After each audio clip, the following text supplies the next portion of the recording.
আসসালামু আলাইকুম রাসেল ভাই, ভালো আছেন কিনা সেটা আর জিজ্ঞেস করলাম না, কারণ আল্লাহর ইচ্ছায় আপনি সব সময় ভালো থাকেন। আমি গত 29 জুন 2018-তে একটা ঘটনা ইমেইল করেছিলাম এবং সেই ঘটনা শেষে লিখেছিলাম আব্বুর সাথে ঘটে যাওয়া একটা ঘটনা শেয়ার করব। ব্যস্ততার কারণে মাঝে সেই ঘটনাটি লেখা হয়নি। আজ সেই ঘটনাটি লিখতে বসলাম, ভালো লাগলে পড়ে শোনাবেন। আব্বু ঠিক যেভাবে বলেছিলেন সেইভাবেই লেখার চেষ্টা করছি। আমার আব্বুর নাম আমজাদ আলী। গ্রামের একজন সাধারণ এবং সম্মানিত মানুষ হিসেবে তিনি পরিচিত। প্রথমেই বলে রাখি, আমাদের এলাকার সকল বিচার ব্যবস্থা সবকিছুই আমার আব্বুর হাত ধরেই হতো। আমাদের এলাকার নাম না বলার জন্য অনুরোধ করছি। তারপরে তিনি তার এলাকার নামটি উল্লেখ করেছেন, যেটা আমি বাদ দিচ্ছি। ঘটনাটি যখন ঘটে সময়টা ছিল 1998 সাল। আমাদের গ্রামটা ছিল একটু গ্রামাঞ্চল হওয়ায় তখনও তেমন প্রযুক্তির স্বাদ আমরা গ্রহণ করতে পারিনি। বলে রাখা ভালো যে আমাদের এলাকাটা দুটি বড় বড় আমবাগানের জন্য অনেকটাই পরিচিত এবং বাগানের পাশেই একটি গাছ রয়েছে যা 100 বছরের পুরনো। সেই গাছ নিয়ে আমাদের এলাকার কিছু মানুষ খারাপ অভিজ্ঞতা থাকায় সেই গাছের নিচে কেউ যায় না, সেটা দিনে হোক বা রাতে। 1998 সালে আমাদের গ্রামের লোক সংখ্যা খুব একটা বেশি ছিল না। অনেক গাছপালা হওয়ায় দিনের বেলাতেও এলাকাটা কেমন যেন একটা থমথমে অবস্থায় থাকত। পরিবেশটাও ছিল বেশ গম্ভীর। জীবনযাত্রা খুব ভালোভাবেই চলছিল। একদিন বিকেলে দুটি বেদিনীর পরিবার, যারা অস্থায়ীভাবে এলাকায় থাকার জন্য আসে, আমাদের এলাকায় এসে তারা থাকার জন্য আশ্রয় চায়। তারা বলে যে কিছুদিন এখানে থেকেই তারা চলে যাবে। তাই আমার আব্বু সহ এলাকার বয়স্ক মানুষগুলো তাদের থাকার অনুমতি দেয়। কিন্তু সপ্তাহখানেক যেতেই এলাকার বেশ কিছু বাড়ি থেকে মূল্যবান কিছু জিনিসপত্র চুরি হয়ে যায়, যা অতীতে কখনো হয়নি। তাই সকলে ভেবে নেয় যে সেই বেদিনীর পরিবারের সদস্যরাই এই কাজ করছে। তারপর গ্রামের মোড়লরা গিয়ে সেই বেদিনীর পরিবারটিকে অপমান করে এবং গ্রাম থেকে বের করে দেয়। কিন্তু যাবার আগে সেই বেদিনীর পরিবারের একজন বয়স্ক মহিলা অশ্রুসিক্ত রক্ত লাল চোখে আব্বুর দিকে তাকিয়ে বলে, তোর ভালো হবে না। এই ঘটনার পর বেশ কিছুদিন সবকিছু ঠিক মতন ছিল, কিন্তু হঠাৎই আব্বুর শারীরিক অবস্থার অবনতি হতে থাকে। স্বাভাবিক ওজন থেকে অনেকটাই ওজন কমে যায় তার। এই বিষয়টা পরিবারের সবাইকে চিন্তার মধ্যে ফেলে দেয়, কারণ কোনো অসুখ ছাড়াই শরীরে এত ওজন কমে যাওয়া স্বাভাবিক কিছু না। একদিন জুম্মার নামাজের পর পরিবারের সকলে খাওয়ার সময় বাবা বলে তার সাথে সবকিছু স্বাভাবিকভাবে চলছে না। সে বুঝতে পারে যে তার সাথে কেউ সবসময় থাকে। সেই রাতেই আব্বুর হঠাৎ করে ঘুম ভেঙে যায়, আর আব্বু রুমের মেঝেতে তাকাতেই দেখে একদম লাল বেনারসি পরিহিত একজন মহিলা আব্বুর দিকে তাকিয়ে আছে এবং তার মাথায় মোটা করে সিঁদুর দেয়া ছিল। আব্বু সেটা দেখার পরে কোনো আওয়াজ করতে পারছিল না। তারপর আব্বু জানালার দিকে তাকাতেই দেখেন যে যেই মহিলা জানালা দিয়ে আব্বুর দিকে, সেই মহিলাও তাকিয়ে আছে। আব্বু রুমের লাইট অন করার সাথে সাথে ঘর আগের মতো স্বাভাবিক হয়ে যায়। আব্বু সকালে সবাইকে ঘটনা খুলে বলেন। তারপর আর অপেক্ষা না করে আমার দাদা ভাই সিরাজগঞ্জ থেকে একজন বয়স্ক মানুষকে নিয়ে আসেন, যিনি পেশায় ছিলেন একজন ইমাম। সেই ইমাম আমাদের বাসায় ঢুকতে চাচ্ছিলেন না। সবাই বেশ অবাক হয়ে তাকে জিজ্ঞেস করে, বাসায় বসলে সমস্যা কি? তিনি বলেন, তিনি যদি বাসায় ঢোকেন তাহলে আব্বুর সাথে যে সমস্যাটি হচ্ছে সেটি আরো বেশি হয়ে যাবে এবং তাকেও এর জন্য জীবন দিতে হতে পারে। তিনি একভাবে আমাদের বাড়ির দিকে তাকিয়েছিলেন। তিনি যেন ভয় পাচ্ছিলেন। সেই ইমামের ইচ্ছায় আব্বুকে বাসার বাইরে একটি কলা পাতার উপরে বসানো হয় এবং ইমাম সাহেব আব্বুর দুই চোখের মধ্যে তার আঙুল দিয়ে বলেন যে, আমি যা বলবো তুমি তাই বলবা। কথা মতো সবকিছু বলার পর আব্বুর দুই হাতে চুন দিয়ে যেভাবে সাবান দিয়ে হাত ধোয়া হয় সেভাবে ডলতে থাকে। কথা মতো সেটা করার পর আব্বুর হাত রক্তের মতো লাল হয়ে যায়। সেটা দেখার পর সবার অবাক হওয়া ছাড়া কোনো উপায় ছিল না। ইমাম সাহেব দাদা ভাইকে বলেন যে, আপনার ছেলেকে কেউ সিঁদুর দিয়ে বান মেরেছে এবং সেই সিঁদুরটি হচ্ছে কোনো এক বিধবা মহিলার, যাকে বিয়ের প্রথম রাতেই হত্যা করা হয়েছে। কি এমন কাজ করেছে জানতে চাইলে ইমাম সাহেব বললে, একটু অপেক্ষা করেন, দেখিয়ে দিচ্ছি। তারপর সে একটি কাঁসার প্লেটে কি যেন তোয়া পরে ফু দেয় এবং সাথে সাথে সেই মহিলা যে আব্বুকে হুমকি দিয়েছিল তার মুখ ভেসে ওঠে। ইমাম অনেকক্ষণ চিন্তা করে বলেন যে এর চিকিৎসা আছে, কিন্তু সে বলেন যে এটাতে আব্বু বা পুরো পরিবারের বিভিন্ন সমস্যা হতে পারে যদি কাজটা ঠিকভাবে শেষ না হয়। আর কোনো উপায় না দেখে দাদা ভাই বলেন যে, আপনি আপনার চিকিৎসা করুন। তারপর ইমাম জিজ্ঞাসা করেন যে, এলাকায় কোনো পুরনো কুয়া আছে কিনা। আমাদের এলাকায় ওয়াক্তিয়া মসজিদের পাশে একটা কুয়া ছিল সেই সময়, যেটি বহু বছর আগের। ইমাম বলেন যে ফজরের আজানে দেয়ার আগ মুহূর্তে সেই স্থানে গিয়ে 3টা কবুতরের বাচ্চা সেই কুয়ার মধ্যে ফেলে দিয়ে আসতে হবে এবং সেই কবুতরের বাচ্চাগুলোর মাথা গলা থেকে আলাদা করে ফেলতে হবে কুয়ার মধ্যে। আব্বুকে ইমাম বলে দেন যে, পিছন থেকে বা তোমার বাবা, মা, স্ত্রী অথবা পরিচিত কেউ যদি ডাকে তবুও তুমি তাকাবে না, আমি শুধু আয়াতুল কুরসি পড়তে থাকবা। কথা মতো রাতে আব্বু সেই মসজিদের পাশে থাকা কুয়ার পাশে যায়। প্রথম 2টা কবুতরের বাচ্চা কুয়ার মধ্যে ঠিকভাবে ফেলে দেয়, কিন্তু 3 নাম্বার বাচ্চাটার মাথা কাটার সাথে সাথে সেখানকার পরিস্থিতি বদলে যেতে থাকে। আব্বু খেয়াল করে যে পেছন থেকে দাদা, দাদি সহ আরো কিছু পরিচিত মানুষের কণ্ঠ আব্বুকে ডাকছে আর বলছে, বাঁচবি না। আব্বু সেই মুহূর্তে অনেক ভয় পেয়ে যায় এবং ভুলে যায় যে তাকে আরো একটি কবুতরের বাচ্চা মাথা কেটে কুয়াতে ফেলতে হবে। অতিরিক্ত আতঙ্ক এবং ভয়ের মধ্যে থাকায় আব্বু ভুল করে পেছনের দিকে তাকায়। তখন দেখে সেই যুবতী বিধবা মহিলা একদম নিঃশব্দে আব্বুর দিকে তাকিয়ে আছে এবং চারিদিক থেকে কুকুরের আওয়াজ আসছে। কিছুক্ষণের মধ্যেই আব্বু খেয়াল করেন যে কিছু দূরে কেউ একজন আজান দিতে দিতে দৌড়ে আসছে এবং সে যখন অনেকটা কাছে চলে আসে তখন আব্বু স্পষ্ট আজান শুনতে পাচ্ছিলেন। তখন পরিবেশ একদম শান্ত হয়ে যায়। আব্বু খেয়াল করে দেখেন সেই বিধবা মহিলাটি নেই, আর কোনো কুকুরের আওয়াজও আসছে না কোথাও থেকে। আজান দিতে দিতে দৌড়ে যে মানুষটি আসছিলেন তিনি আর কেউ নন, তিনি হচ্ছেন ইমাম সাহেব। ইমাম সাহেব যত জলদি সম্ভব আব্বুর হাত থেকে কবুতরের বাচ্চাটা নিয়ে সেই কুয়ার মধ্যে ফেলে দেন এবং আব্বু খেয়াল করেন যে পানি মুহূর্তের মধ্যে কেমন একটা রং নিয়েছে, যেটা কবুতরের রক্তের রং ছিল না। ইমাম সাহেব বলেন, এটা সিঁদুর। আব্বু ইমাম সাহেবকে জিজ্ঞাসা করেন যে, আপনি বুঝলেন কিভাবে আমি এখানে বিপদে পড়েছি? ইমাম সাহেব উত্তরে বললেন, তুমি যখন কুয়ার উদ্দেশ্যে বাড়ি থেকে বের হয়েছিলে তোমার পিছে পিছেই সেই বিধবা মহিলাটিও বের হয়েছিল। আমি তখন আসনে বসে তোমাকে দেখছিলাম। এই ঘটনার পর কিছু সময় পরেই ফজরের আজান দেয়। আব্বু এবং ইমাম সাহেব একসাথে নামাজ পড়েন। নামাজ শেষে মসজিদে কিছুক্ষণ অপেক্ষা করেন ভোরের আলোর জন্য। যখন ভোরের আলো আসে এবং আশেপাশে কিছুটা দেখা যায় তখন ইমাম সাহেব আব্বুকে বলেন যে, আসো তোমাকে একটা জিনিস দেখায়। তারপর আব্বু আর ইমাম সাহেব সেই কুয়ার পাশে আসে এবং ইমাম সাহেব কিছু একটা দোয়া পড়ে একটা ঢিলের ওপর ফু দেয় আর সেই ঢিলটা কুয়ার মধ্যে ছুঁড়ে মারার সাথে সাথে সেই কুয়া থেকে আওয়াজ আসে, বেঁচে গেলে। সেই ঘটনার পর থেকে আব্বু ধীরে ধীরে সুস্থ হতে থাকেন।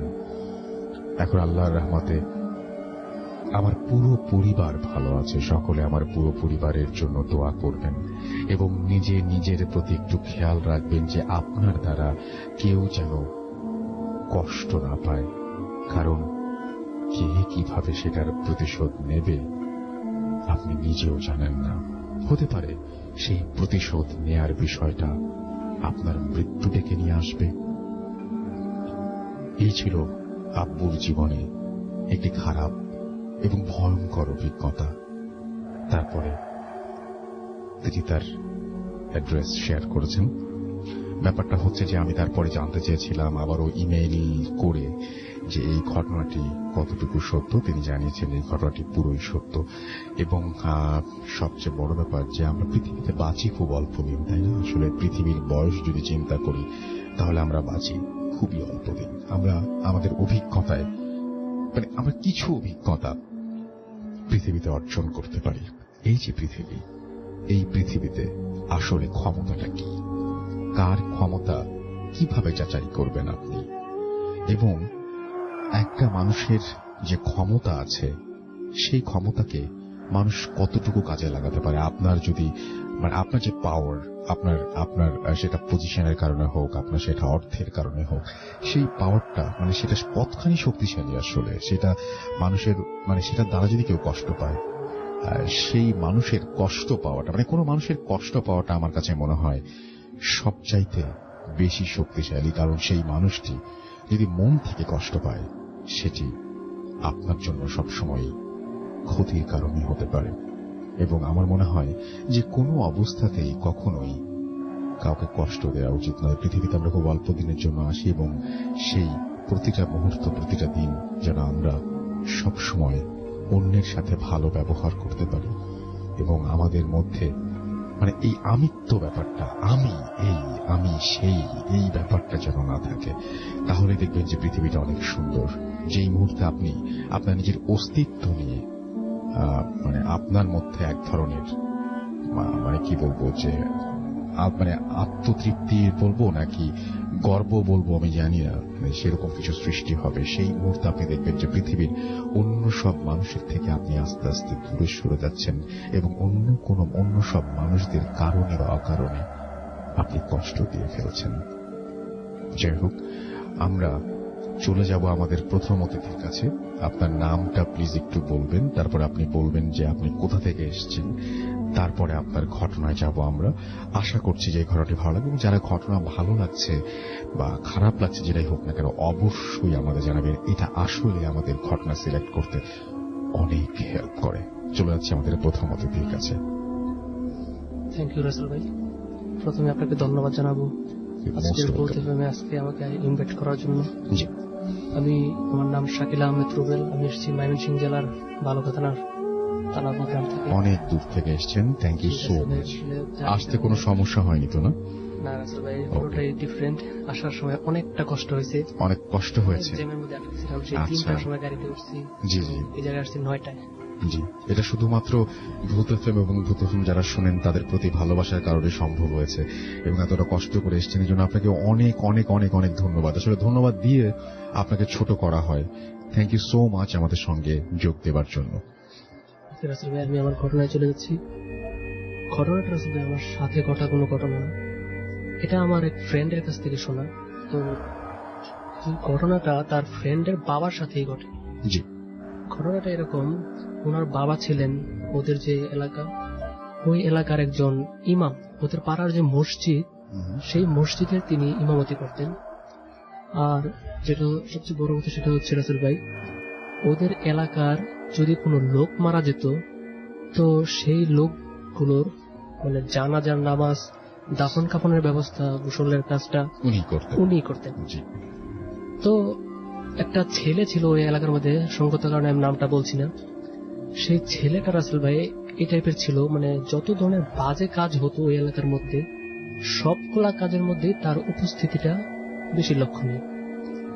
তো যাই হোক, কি একটা কারণে ওই ছেলেটাকে কিছু লোকজন মিলে কে বা কারা ওকে মার্ডার করার পরে রাসেল ভাই যে ইমামের কথা বলছিলাম সেই ইমাম সে খবরটা পায় এবং মার্ডার করার পরে সেই লাশটাকে রাসেল ভাই গলার মধ্যে রশি দিয়ে একটা গাছের সাথে ঝুলানো হয়। সেই লাশটাকে তার পরিবারের লোকজন সেই গাছের মধ্যেই প্রথম দেখে, তো সেখান থেকে নিয়ে আসে। লাশটা পোস্টমর্টম করা হয়, তো সেখান থেকে আবার নিয়ে আসা হয়। তো সেই হুজুরটা যায় ওদের বাড়িতে। যাওয়ার পরে হুজুরটা লাশটা দেখলো, দেখার পরে তো জানাজার টাইম ফিক্সড করার জন্য ওদেরকে বললো। তো ওর ফ্যামিলির যারা ছিলেন গার্ডিয়ান, তারা রাতে 10টার সময় টাইমটা ফিক্সড করেন, কারণ ওদের অনেক আত্মীয় স্বজন ছিল যারা মানে ওদের এলাকার বাইরে থাকতো, অনেক দূরে। তো তারা আসতে গেলে রাসেল ভাই বেসিক্যালি অনেকটা টাইম লাগবে এরকম। তো সেজন্য তারা রাতে 10টার সময় জানাজার নামাজটা ফিক্সড করে। তো যাই হোক, হুজুরটা বললো এক সময় ওর বাবাকে, যে মারা গেছে ওর বাবাকে বলবো যে ভাই দেখেন টাইমটা তো আসলে বিকেল হয়ে গেছে, তো আমরা মনে করি যে লাস্টটাকে কৌশল করানোটা এই টাইমটাতে বেটার। তো বললো যে ঠিক আছে, আপনারা যা ভালো মনে করেন সেটাই করেন। তো ওকে গোসল করানোর জন্য আসলে নিয়ে যাওয়া হয়, সব প্রসিডিউর মেনটেন করে গোসল করানো শুরু করে দেয় ওরা। তো ওই হুজুরের সাথে সম্ভবত আরো 2জন লোক ছিলেন গোসল করানোর কাজে, মানে সাহায্য করার জন্য। তো গোসল করানোর সময় রাসেল ভাই যেটা ওই হুজুরের সাথে থাকা একটা লোক ফিল করে যে লাশটা নাকি একটু নাড়াচাড়া করে ওঠে। ওরে বাবা। তো হুজুরকে বললো, হুজুর আমি একটা বিষয় খেয়াল করছি, যেটা হচ্ছে লাশটাকে যখন আপনি কাত করে শোয়ালেন তখন লাশটা অটোমেটিক্যালি চিত হয়ে শুয়ে গেছে। তো হুজুর বিষয়টা খেয়াল করছে কিনা বলতে পারবো না। তো হুজুর ওদেরকে মানে একটু অন্য ইঙ্গিতে বোঝালো যে দেখো এটা আসলে কিছুই না, এরকম অনেক সময় হয়। আচ্ছা, তো তোমরা এটাকে তেমন সিরিয়াস ভাবে কিছু নিও না, পাত্তা দিও না। তো ওরা ঠিক আছে নর্মালি আবার কাজ করতে শুরু করলো। তো আরেকটা টাইমে হুজুর খেয়াল করলো যে ওই লাশের ঘাড়টা রাসেল ভাই ডান দিকে ঘুরানো ছিল। আচ্ছা। তো হুট করে ঘাড়টা আবার সোজা হয়ে গেল, মাথাটা পুরো সোজা হয়ে গেল, এটা কারোর টাচ ছাড়া। আচ্ছা। কেউ কোনো হাত দেয় না ওই জায়গাটার মধ্যে, কিচ্ছু করে না, অটোমেটিক্যালি এই কাজটা হয়ে গেল।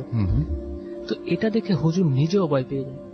তো হুজুর বললো যে দেখো আসলে এটা সামথিং স্ট্রং, তো আমরা যত তাড়াতাড়ি সম্ভব লাশটাকে গোসল করানোর কাজটা শেষ করে ফেলি।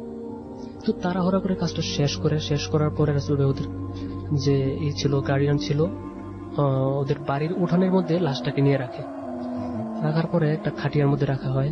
তো অনেক দূর থেকে ওর আত্মীয় স্বজনরা আসছিল, আসার পর বলছিল যে লাশ দেখানোর জন্য। হুজুর ওই লাশের মাথার কাছেই বসে আছে।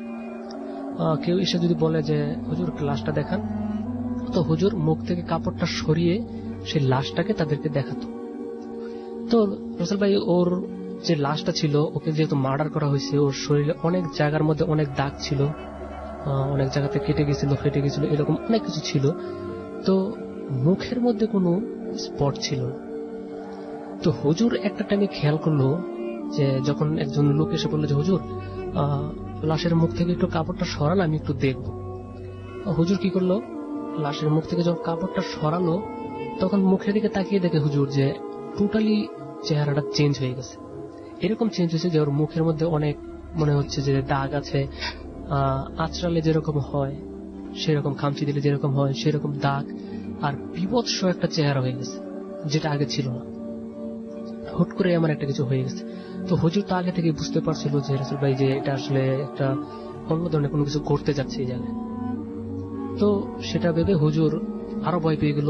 ভয় পাওয়ার পরে হুজুর এক পর্যায়ে সেখান থেকে উঠে দূরে চলে গেল। হুজুর বলল, ভাবতেছিল এই টাইমটাতে যে আসলে এটা তো আসলে যেরকম হচ্ছে সেটা খুব ভালো কিছু না। তো হুজুর দূরে চলে গেল।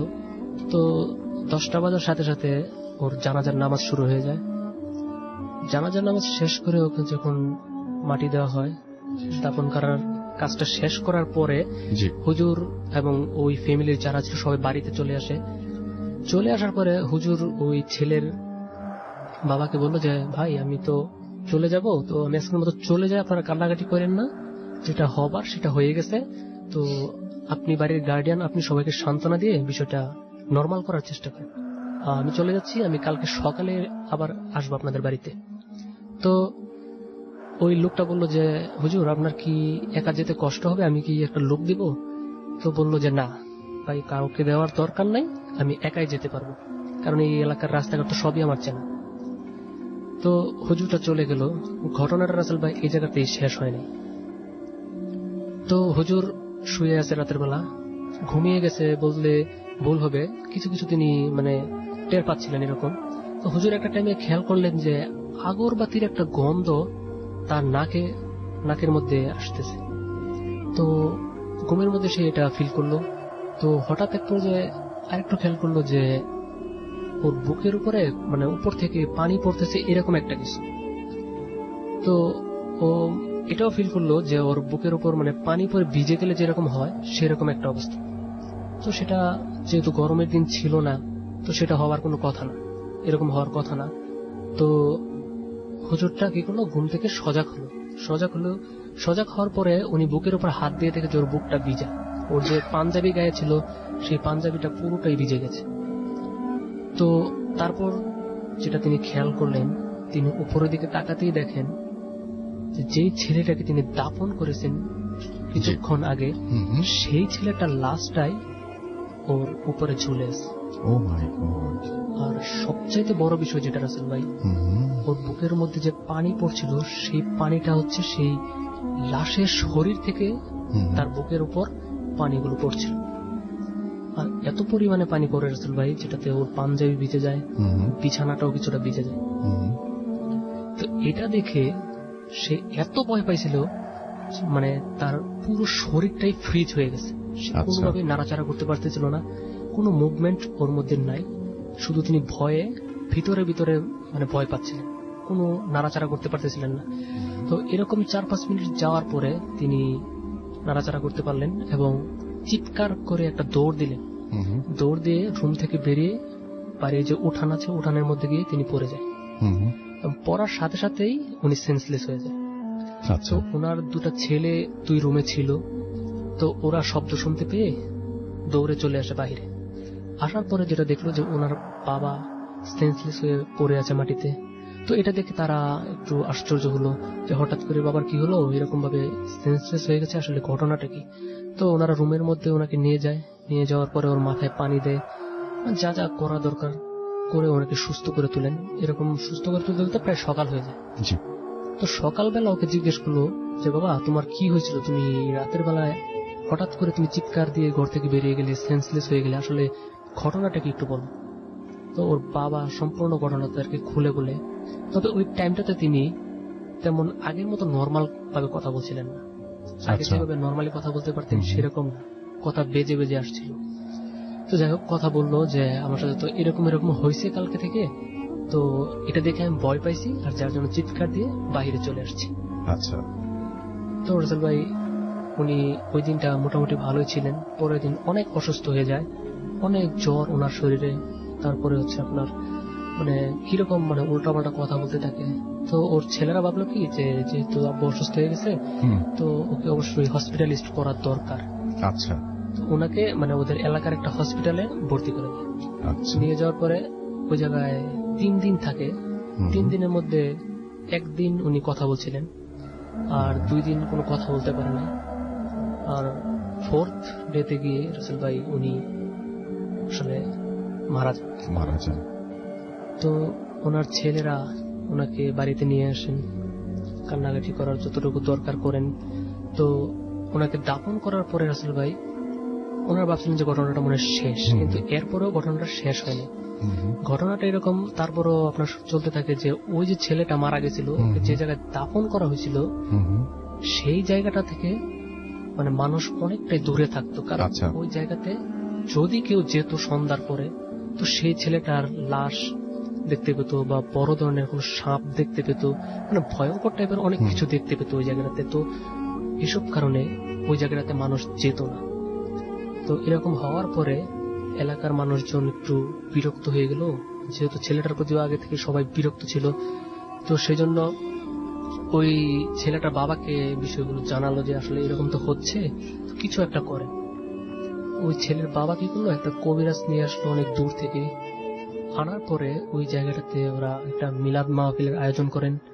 আয়োজন করার পরে ওই দোয়া দরুদ পড়ার পর থেকে সেই ঘটনাটা অনেকটাই কমে গেছে। এখন প্রায় সময় এসব হয় না, মাঝে মাঝে হতে পারে, অনেক সময় এরকম হয়, কিন্তু আগের থেকে অনেকটা কমে গেছে এরকম ঘটনা। তো এটাই ছিল রাসেল ভাই আমার প্রথম ঘটনা।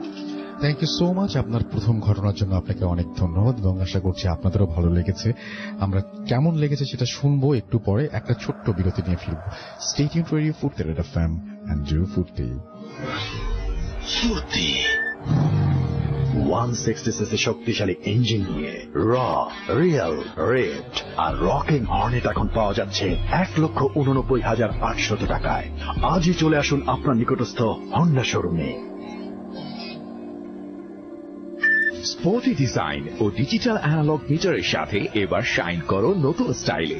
নতুন সিবি শাইন এসপি এর পাওয়ারফুল ইঞ্জিন দেয় প্রতি লিটারে 65 কিলোমিটার পর্যন্ত মাইলেজ, আর এর 5টি গিয়ার ট্রান্সমিশন তোমার রাইড কি করে আরো স্পোর্টি ও সাশ্রয়ী। তাই সিবি শাইন এসপি কিনতে আজই চলে এসো নিকটস্থ হোন্ডা শোরুমে।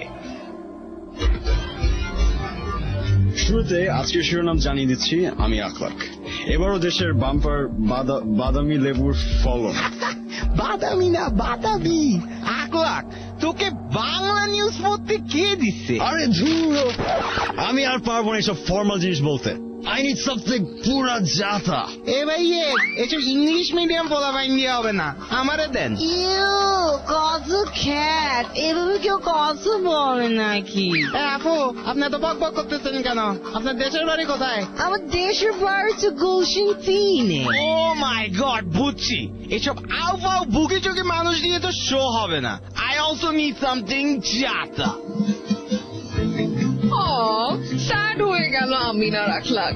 এসব নর্মাল জিনিস যদি আপনারও না পোষায় ওদের মতন, then tune in করুন Radio 40 88 FM A every Wednesday at 11 p.m. to listen to the কি জানি the Caravera show. আরে দূর, নামটাই তো ভুল বললি। Oh, sorry, yeah. The Chata Show with Akhlaq and Amin. Bhoot FM. The night comes alive. বিশ্বাস করা না করাটা আপনার ব্যাপার।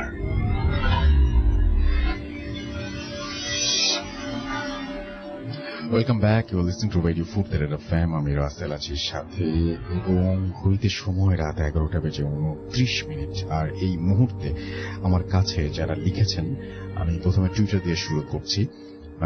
আহমেদ হোসেন বাজিদ লিখছেন যে so nice of you Russell ভাই। আমাদের সাথে আছেন দেখতে পাচ্ছি MRH নীরব লিখেছেন মিস ইউ আলিফ ভাই। ইমেলটা এবং সেকেন্ড স্টোরিটা ভালো ছিল। এমনি রাফি আহমেদ আমাদের লিখেছেন যে আমি আছি রাফি আহমেদ সিরাজগঞ্জ থেকে। আমাদের সঙ্গে আছেন আহমেদ হোসেন বায়েজিদ, আলহামদুলিল্লাহ খুব ভালো লাগছে।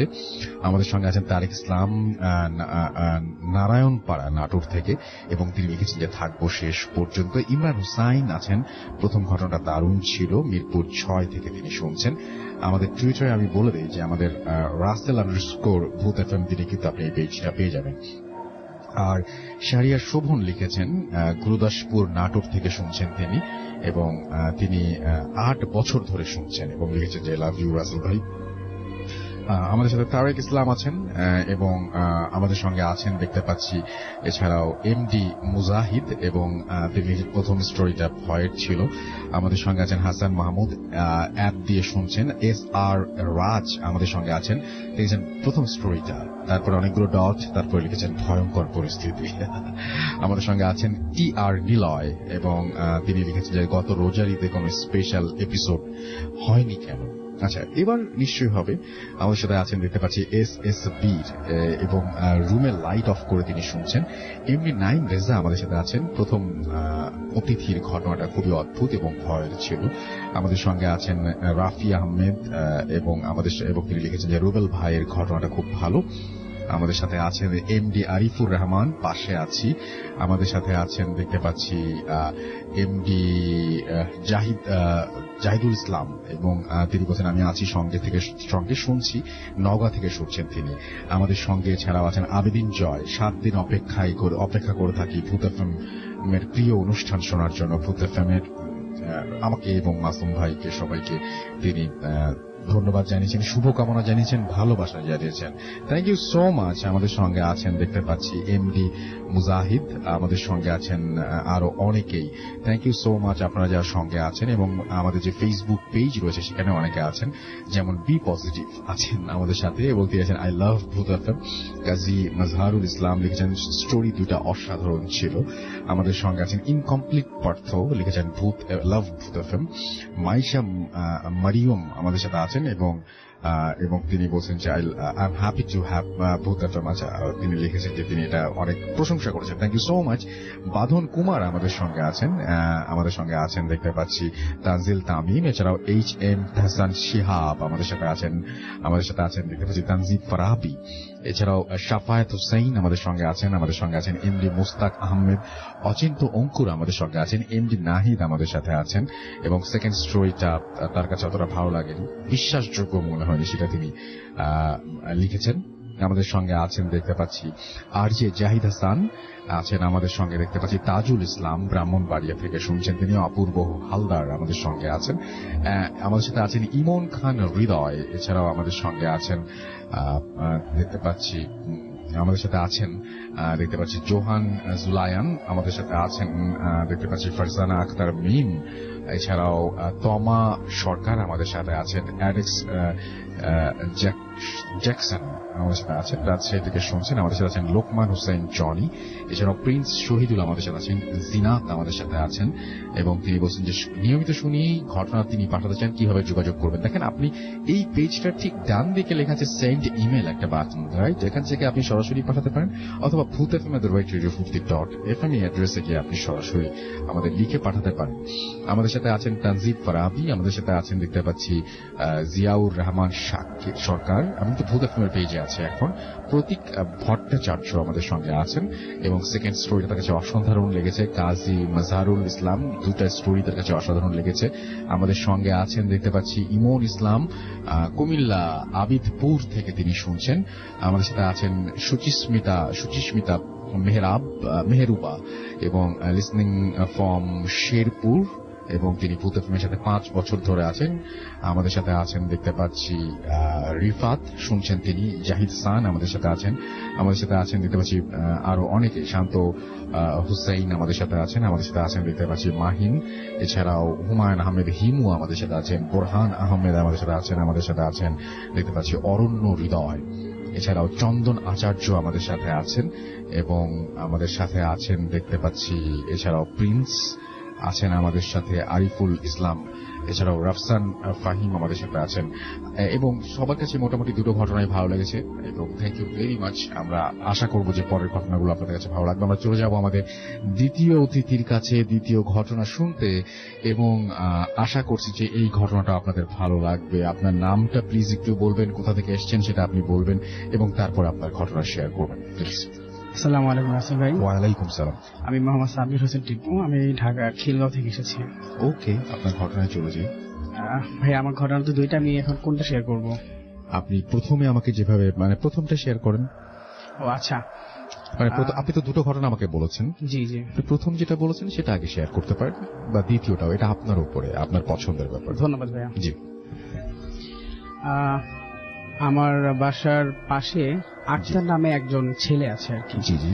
তো ঘটনাটা আসলে তার বাবার সাথে ঘটে যাওয়া ঘটনা। জি। তো ঘটনাটা এইভাবে হচ্ছে, তাদের দেশের বাড়ি হচ্ছে রংপুরে পলাশবাড়ি, ওখানে তাদের বাসা আর কি। তো তার বাবা যখন মোটামুটি যখন যুবক বয়স ছিল, তখন তার বাবার বন্ধুদের সাথে তারা একদিন তাদের গ্রামের বাড়িতে এক জায়গায় তারা ঘুরতে যায়। তো ওইখানে তিনি একজন কবিরাজকে দেখেন, যিনি মোটামুটি ব্ল্যাক ম্যাজিক করেন। তো ওগুলো দেখার পর তার কাছে ওই ব্ল্যাক ম্যাজিকের ব্যাপারগুলো কোন এক কারণে ভালো লেগে যায় আর কি। তো তার কয়েকদিন পর উনি ওই কবিরাজের কাছে যান, গিয়ে বলেন যে আসলে আমি আপনার কাছ থেকে এগুলো শিখতে চাই। তো উনি ওই কবিরাজ বলছিলেন যে আসলে দেখো, এগুলো তো আসলে খুব ভালো বিষয় না, তোমার পক্ষে আসলে এগুলো শেখা সম্ভব হবে না, কারণ তুমি কতগুলো সাহসী বা কি, আসলে তুমি এগুলো ছেড়ে দাও, তুমি এগুলো চিন্তা মাথা থেকে বাদ দিয়ে দাও। কিন্তু আসলে তার মাথার মধ্যে জিনিসটা খুব ভালোভাবে বসে গিয়েছিল আর কি। তো সে প্রায় দেখা যাচ্ছে 2 দিন 1 দিন পরপরই সে ওই কবিরাজের কাছে বারে সে যেত, তাকে বলতো যে আপনি আমাকে প্লিজ একটু শিখান, বা অনেক তাকে বিরক্ত করতো আর কি। তো একটা পর্যায়ে ওই কবিরাজ তার বিরক্তিতে সহ্য করতে না পেরে একদিন তাকে বলে, ঠিক আছে আমি তোমাকে শিখাতে পারি, কিন্তু একটা শর্ত আছে। সেটা হচ্ছে কিছু মানুষ আছে যাদের মাথার ঠিক কপালের মাঝখানে ছোট্ট একটা অংশ থাকে আর কি। সেটাকে তারা তাদের ভাষায় তারা সেটাকে বলে চণ্ডী। তো এইটা দিয়ে নাকি অনেক ধরনের ব্ল্যাক ম্যাজিক, অনেক ধরনের কাজ করা যায় আর কি। তো ওই কবিরাজ তাকে বলে যে তুমি যদি আমাকে এরকম একজন অবিবাহিত হিন্দু মেয়ে যে কিনা বিয়ের আগেই আত্মহত্যা করা বা কোনোভাবে কোনো ধরনের অপমৃত্যুতে মারা গিয়েছে, এরকম কোন মেয়ের যদি মাথার চুল আমাকে এনে দিতে পারো, তাহলে তোমাকে আমি আমার এই ব্ল্যাক ম্যাজিকের যে বিদ্যাটা সেটা আমি তোমাকে শেখাবো আর কি। তো বলছে ঠিক আছে, আমি আপনার শর্তে রাজি আছি, কিন্তু আমি কিভাবে জানবো আসলে কোথা থেকে আনবো? পরে বললো যে, পরে কবিরাজ বলছে যে সমস্যা নেই, আমি তোমাকে বলে দিব কি মানে কবে কোথায় তুমি এটা কোথায় পাবা আর কি। তো এরকম একদিন হঠাৎ করে কবিরাজ তাকে খবর দেয়, তো সে যায়।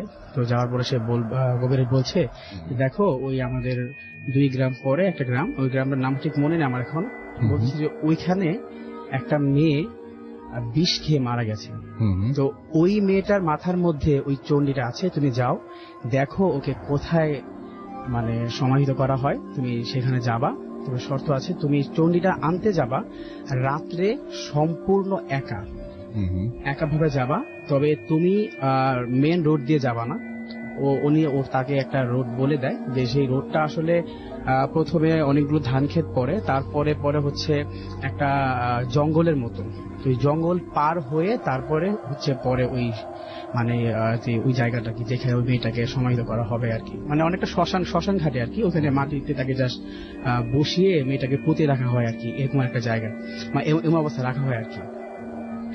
তো তাকে যখন সব বলে দেয় যে তুমি ওখানে ভয় পাবা না, তুমি যাবা, আমি এখান থেকে আসনে বসে যা করার আমি করে দিব, তুমি কোনোভাবেই ভয় পাবা না। আর তুমি যদি ভয় পেয়ে যাও বা কোনো কারণে যদি তুমি ওদের কাছে ওদের যে কৌশল সেখানে তুমি যদি ভয় পেয়ে বা কোনো কারণে তুমি যদি পিছুপা হও বা কোনো যদি ভুল করে বসো, তাহলে তুমি কিন্তু আর বেঁচে ফিরে আসতে পারবা না। তো তুমি এখনো চিন্তা করো তুমি কি আদৌ যাবা নাকি তুমি যাবা না। তো সে তখন আসলে যুবক, তো সে খুব সাহসী ছিল, তো সে বলছে না আমি যাব। তো ওই মেয়েটা যখন মারা যায়, তো সে দিনের বেলা তার সাথে যায়, ওখানে দেখে কোথায় কবর দেওয়া, কোথায় তাকে মাটি চাপা দেওয়া হয়। তো সে এগুলো সব দেখার পরে সে রাত্রিবেলা যখন, আসলে এই ব্যাপারগুলো তার পরিবারের কেউ জানতো না, তার পরিবারের কেউ জানতো না, কারণ তার বাবা খুব ধার্মিক ছিলেন আর কি। তিনি জানলে হয়তো খুব তার সাথে রাগারাগি করবে, বা এই কারণে সে কাউকে কিছু বলেনি। সে চুপি একাই সে রাত্রিবেলা বাসা থেকে বের হয়ে যায়। আচ্ছা।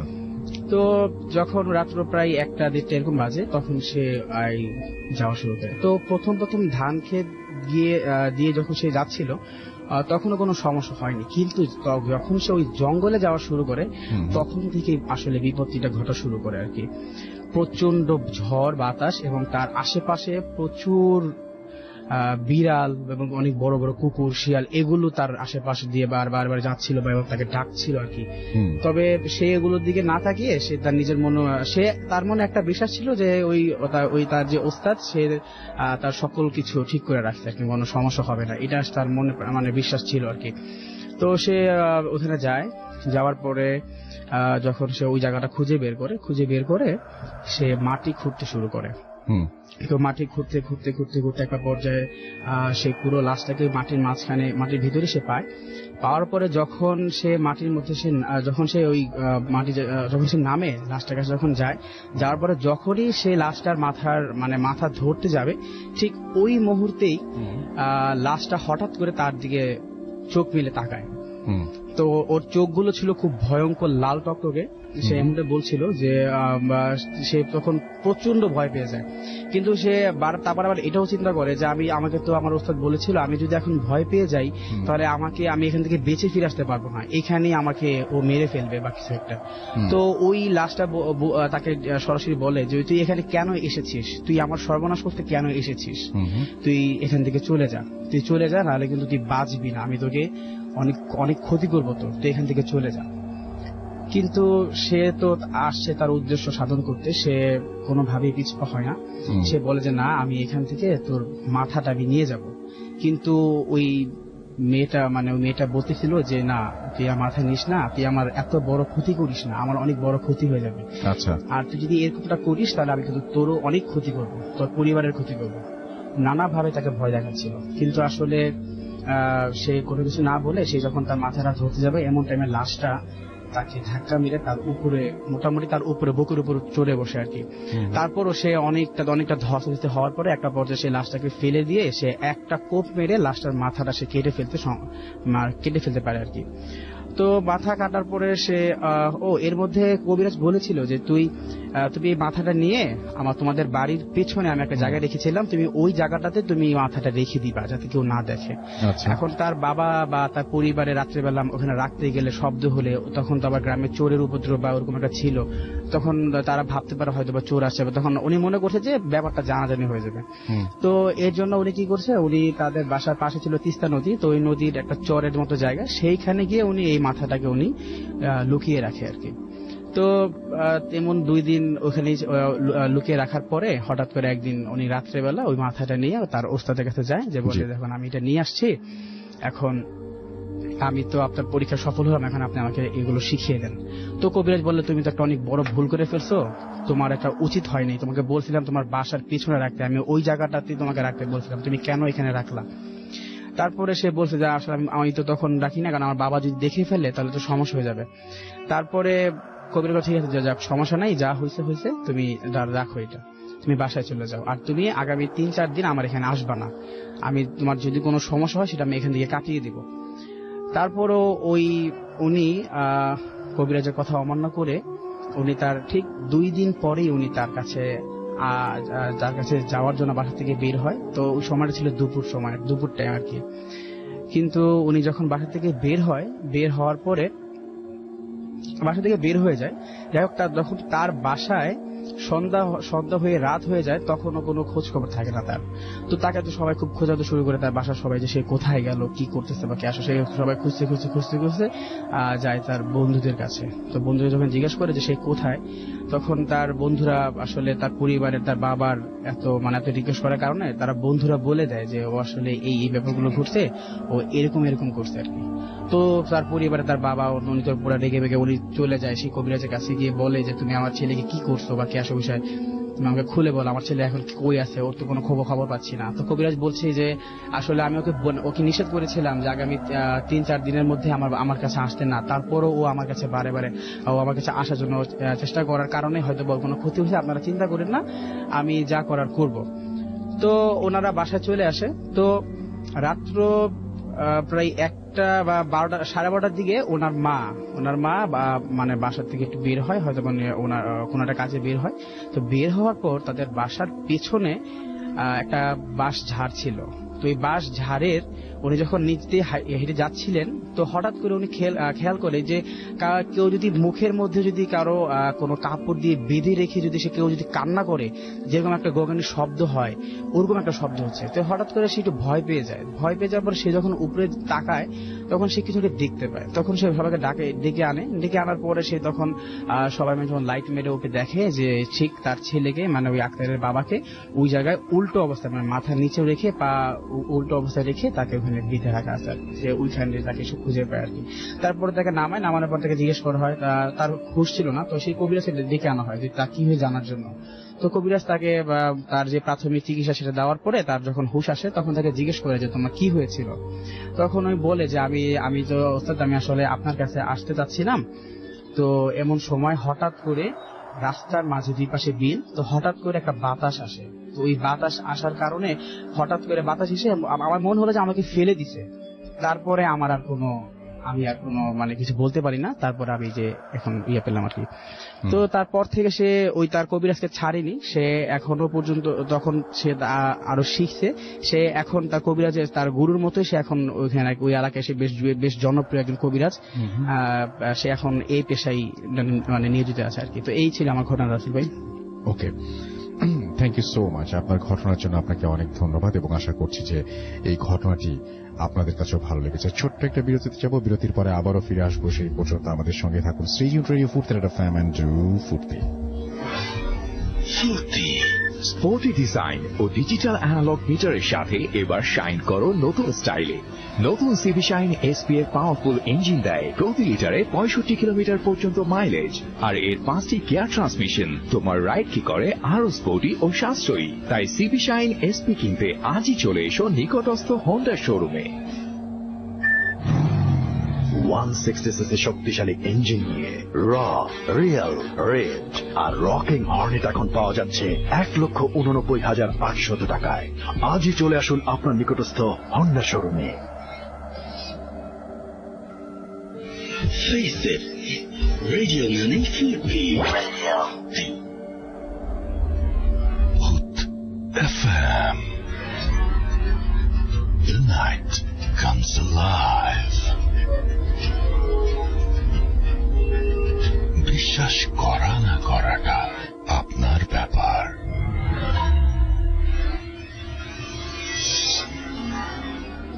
কোর্স বিশ্বাস করা বা না করাটা আপনার ব্যাপার। You listening to radio 40 Rasel আছির সাথে, এবং চলছে এই মুহূর্তে ভূত এফএম, আপনারা সবাই জানি। এবং এই মুহূর্তে আমাদের সঙ্গে আরো একজন অতিথি, প্রথম অতিথি আবারও আছেন, তার একটা ঘটনা নিয়ে। তার ঘটনাটা আমরা শুনে আসবো। তারপরে তার আগে রেডিও 40 যে পেজটা রয়েছে সেই পেজে আমি একটু যেতে চাই, এবং আপনাদের যে সমস্ত কমেন্ট রয়েছে সেই কমেন্টগুলো আমি একটু পড়েও ফেলতে চাই। শেখ আজহার রাফি আমাদের সাথে আছেন, দেখতে পাচ্ছি সানভি আহমেদ মাসুদ, এছাড়াও আছেন আমাদের সাথে এক্সেপশনাল বয় তুষার, 8 বছর ধরে তিনি ভূত এফএম শুনছেন। মনতোষ মন্ডল আমাদের সাথে খুলনা থেকে আছেন, আমাদের সাথে আছেন তানজিমুল ইসলাম, এছাড়াও সঞ্জিত মোহাম্মদ তানজিল আমাদের সাথে আছেন। রিফাত বিন হাবিব আমাদের সাথে আছেন। নুসরাত জাহান মিম আমাদের সাথে আছেন, মিরপুর 10 থেকে শুনছেন। মেহেদি হাসান অপু আমাদের সাথে আছেন। আমাদের সাথে আছেন সুরাইয়া আফরিন, সাতক্ষীরা থেকে শুনছেন। ইমরান হোসেন পলাশ লিখেছেন অনেক অসুস্থ, তারপরেও তিনি শুনছেন, আপনার সুস্থতা কামনা করি। মোহাম্মদ জাবের আমাদের সাথে আছেন এবং তিনি লিখেছেন আই লাভ ভূত এফএম। নাদিম মাহমুদ নাইম আমাদের সাথে আছেন মুন্সিগঞ্জ থেকে। সাকিব মৃধা সৈকত আমাদের সাথে আছেন। মেহেদি অপু হাসান অপু আমাদের সাথে আছেন। রঙিন স্বপ্ন আমাদের সাথে আছেন।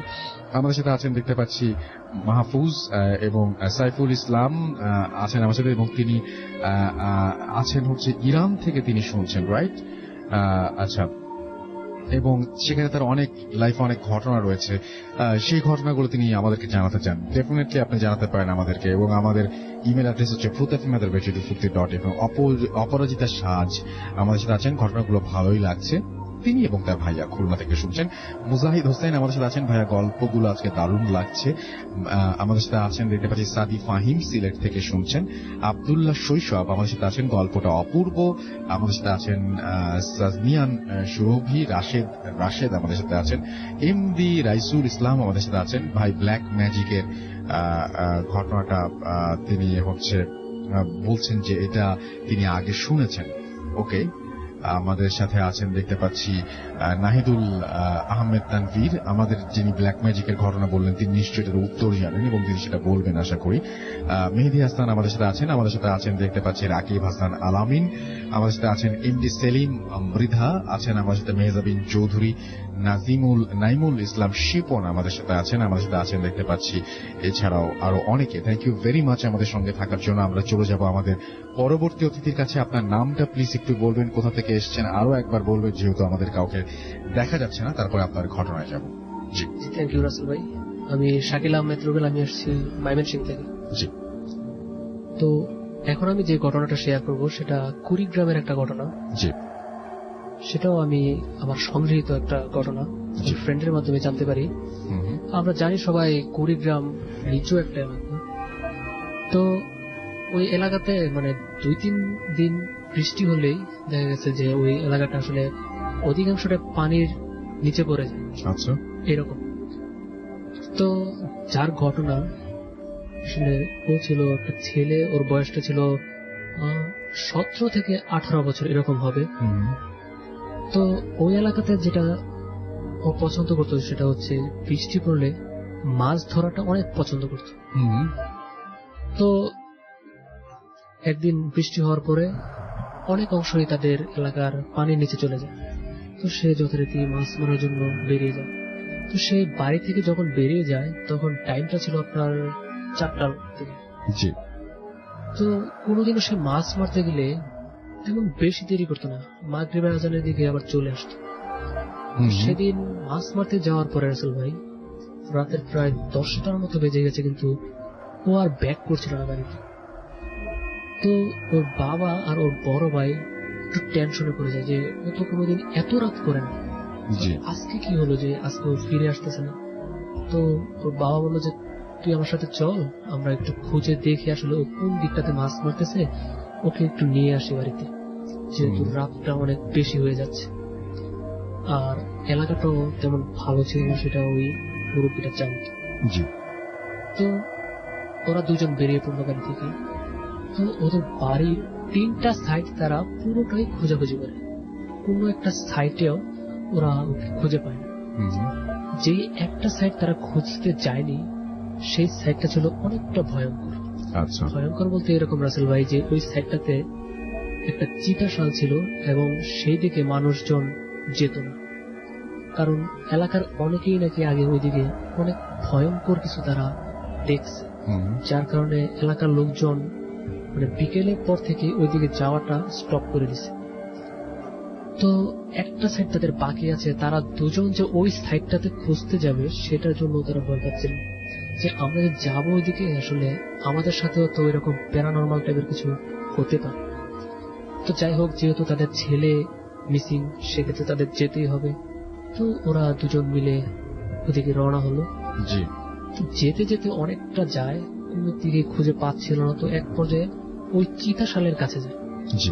যাওয়ার পরে যেটা দেখতে রাসেল ভাই, যে ওই ছেলেটা প্রায় চিতাশালের কাছাকাছি একটা জায়গার মধ্যে উল্টো হয়ে দাঁড়িয়ে আছে। তো ওরা দেখে দূর থেকে ওকে ডাক দিল। জ্যোৎস্না রাত ছিল রাসেল ভাই, দেখা যাচ্ছিল, বুঝতে পারছিল যে ওদের ফ্যামিলির একজন যাকে খুঁজতেছিল সেই। তো ডাক দিল, 4-5টা ডাক দেওয়ার পরে ও কোনো সারা শব্দ করতেছিল না। তখন ওর ভাই বলতেছে যে এটা কি আমাদের ভাই, এটা কি আমার ভাই রতন নাকি আসলে অন্য কেউ একটা। তো ওর বাবা বললো যে না, তো আমি স্পষ্ট দেখতে পাচ্ছি যে এটা আমাদের রতন, চল আমরা একটু এগিয়ে যাই। তো বলো যে ঠিক আছে তুমি দাঁড়াও, আমি একটু ডাক দিই জোরে। তো ও ওর বাবার চেয়ে আরেকটু জোরে ডাক দিল, তারপরও কোনো ওই দিক থেকে কোনো সারা শব্দ আসছিল না। তো তারা দুজন এক পর্যায়ে পানিতে নেমে যায়। নেমে যাওয়ার পরে আস্তে আস্তে ওই ছেলের কাছে চলে যায়। যাওয়ার পরে দেখলো উল্টো হয়ে ওইদিকে ঘুরে দাঁড়িয়ে আছে আর কিছু একটা খাচ্ছে বলে মনে হচ্ছে। তো ওরা ডাকতেছে, কাছে একদম কাছে দাঁড়িয়ে ডাকতেছে, তারপরে ও কোনো শব্দ করছিল না। তো যখন ওর গায়ে টাচ করলো তখন সে ঘুরে এদিকে তাকানোর পরে আসলে ওরা দুজন যেটা দেখলো সেটা আসলে একদমই মানে বিশ্বাস করার মতো না, কারণ কোন মানুষের পক্ষে সম্ভব না যে কাঁচা মাছ চাবিয়ে খাওয়া। তো সেটা দেখলো যে তারা দেখলো যে ও মাছ খাচ্ছে। এটা দেখে ওর ভাইটা অনেক ভয় পেয়ে যায়, চিৎকার দেবে এরকম একটা অবস্থা। তো ওর বাবা বলল তুই কোনো কথা বলিস না, তুই এটা আমি দেখতেছি। তো ও বলল বাবা এটা কি আমাদের রতন নাকি অন্য কেউ? বললো যে না, এটা আমাদের রতন, তুই ভয় পাস না, এটা আসলে এই জায়গাতে হতে পারে। তো কোনো কথা বলিস না, তুই ওকে আমার সাথে ধর, ওকে বাসায় নিয়ে যায়, তারপর অন্য কিছু বোঝা যাবে। তো ওরা দুজন ধরে ওই ছেলেটিকে বাসায় নিয়ে আসে। আনার পর থেকে রাসেল ভাই ওর পাগলামি বেড়ে যায়। ও কারোর সাথে ভালোভাবে কথা বলে না, গালিগালাজ শুরু করে দেয় সবাইকে, উল্টাপাল্টা কথা। আর যদি ওর কথার বিরুদ্ধে কেউ কথা বলে তো ওকে মারধর শুরু করে দেয়, এরকম অবস্থা। আচ্ছা। তো এরকম 2-3 দিন চলার পরে তো ওর গার্ডিয়ান যারা ছিল ওরা ভাবলো যে আসলে বিষয়টা তো নর্মাল না, তো এটার মানে আমাদের এই ঘটনার এগেনস্টে আমাদের কিছু না কিছু পদক্ষেপ নেওয়া দরকার। আচ্ছা। তো ওরা কি করলো, একটা কবিরাজ ডেকে আনলো। তো সেই কবিরাজটা যখন তার কবিরাজি শুরু করলো বাড়িতে এসে, এক পর্যায়ে সেই ছেলেটা অনেক ক্ষিপ্ত হয়ে যায় ওই কবিরাজের প্রতি। বললো যে তুই আমার কি কবিরাজি করবি, তুই তো আমার কিচ্ছুই করতে পারবি না। তো এরকম কথা বলতে শুরু করে দেয়। কবিরাজও ভয় পেয়ে যায় ওর মানে ব্যবহার দেখে। তো একটা পর্যায়ে কবিরাজ বললো যে ঠিক আছে আমি দেখতেছি কি করা যায়। তো ও আবার ও যে দোয়া টোয়া যেগুলো আছে সেগুলো পড়তে থাকে। তো এক পর্যায়ে সেই ছেলেটা লাফ দিয়ে উঠে সেই কবিরাজকে ধরে ওকে মারতে শুরু করে। তো কবিরাজকে মারতে শুরু করার পর কবিরাজ তো ভয় পেয়ে গেল। তো কবিরাজ চলে যায়, যে বললো এটা আসলে আমার দ্বারা সম্ভব না, আপনারা যদি পারেন অন্য কোনো কবিরাজকে ডেকে নিয়ে এসে এটা সলভ করেন, এটা আমার পক্ষে সম্ভব না। তো ওই কবিরাজটা চলে যায়। যাওয়ার পরে রাসেল ভাই যেটা শুরু হয়ে যায় আবার নতুন করে, সেটা হচ্ছে ওর মাছ খাওয়ার প্রতি বিশাল একটা আগ্রহ সৃষ্টি হয়। এবং ওদের বাড়িতে যদি কোনো মাছ নিয়ে আসতো কেউ, সেটা কিনে হোক বা যেখান থেকে আনা হোক, তো সেই মাছগুলো সে জোর করে নিয়ে কাঁচা খেয়ে ফেলত এরকম। আর দেখা গেছে যে ওদের বাড়িটা যে জায়গায় ছিল সেই জায়গাতে ঘনবসতি ছিল, বাড়ির আশেপাশে আরো অনেকগুলো বাড়ি ছিল। তো যদি ওইসব বাড়িতেও কেউ মাছ নিয়ে আসতো সেটা অটোমেটিক্যালি সে জেনে যেত, যদিও কেউ তাকে বলতো না, তারপরও সে জেনে যেত যে ওই বাড়িতে মাছ নিয়ে আসছে, গন্ধ পেত এরকম। তো ওই বাড়িতে চলে যেত, যাওয়ার পরে ওই মাছগুলা ওখান থেকে নিয়ে আসতো, আনার পরে ও খেয়ে ফেলতো কাঁচা। তো যাদের কাছ থেকে মাছ নিয়ে আসতো ওরা আসলে বিষয়টা নিতে পারতেছিল না যে আমি তো টাকা দিয়ে মাছ কিনতেছি, তো ও কেন এসে জোরাজুরি করে আমাদের মাছ নিয়ে যাবে, খেয়ে ফেলবে, এটা তো আসলে ঠিক না। এক পর্যায়ে ওদের আশেপাশে যারা ছিল সবাই ওর প্রতি অনেকটা বিরক্ত হয়ে গেল। আর যেটা বড় কথা রাসেল ভাই, যদি কেউ তাদেরকে মাছ না দিতে চাইতো ওই ছেলেটাকে, তো ওকে ও মারধর করতো, অনেক মারধর করে ওর কাছ থেকে মাছ নিয়ে আসতো। এরকম শুরু হয়ে যায়। তো এরকম ঘটনা 6-7 দিন চলার পরে এলাকার লোকজন একদিন ওদের বাড়িতে আসে সবাই। আসার পরে ওর বাবাকে বলে যে দেখেন ভাই, আপনার ছেলে আসলে যেসব শুরু করেছে সেটা তো আসলে আমরা মেনে নিতে পারতেছি না, এটা কোনো স্বাভাবিক কিছু না, তো আপনারা যত দ্রুত সম্ভব এটা সলভ করেন, এটা আসলে তেমন নর্মাল কিছু না। আচ্ছা। তো ওনার বাবা বলল যে দেখেন ভাই, আমি তো অনেক ট্রাই করতেছি, তো এরকম কাউকে পাচ্ছিও না, আর বিষয়টা তো আসলে কবিরাজি বিষয়, তো এটা তো কবিরাজ ছাড়া তো ভালো করা যাবে না, যেরকম বুঝতেছি। তো ওইরকম কবিরাজ আমার জানা মতে নাই, আমি অনেক ট্রাই করছি, তো যদি আপনাদের জানা মতে কারো কাছে এরকম কবিরাজ থাকে তো আপনারা কাইন্ডলি আমাকে বলতে পারেন। তো একটা লোক বলল যে আমার জানা মতে একটা কবিরাজ আছে, তো আপনারা ওর কাছে গিয়ে দেখতে পারেন। তো ওই কবিরাজের নাম ঠিকানা ওদেরকে দিল, দেওয়ার পরে ওরা চলে যায় ওই কবিরাজের কাছে।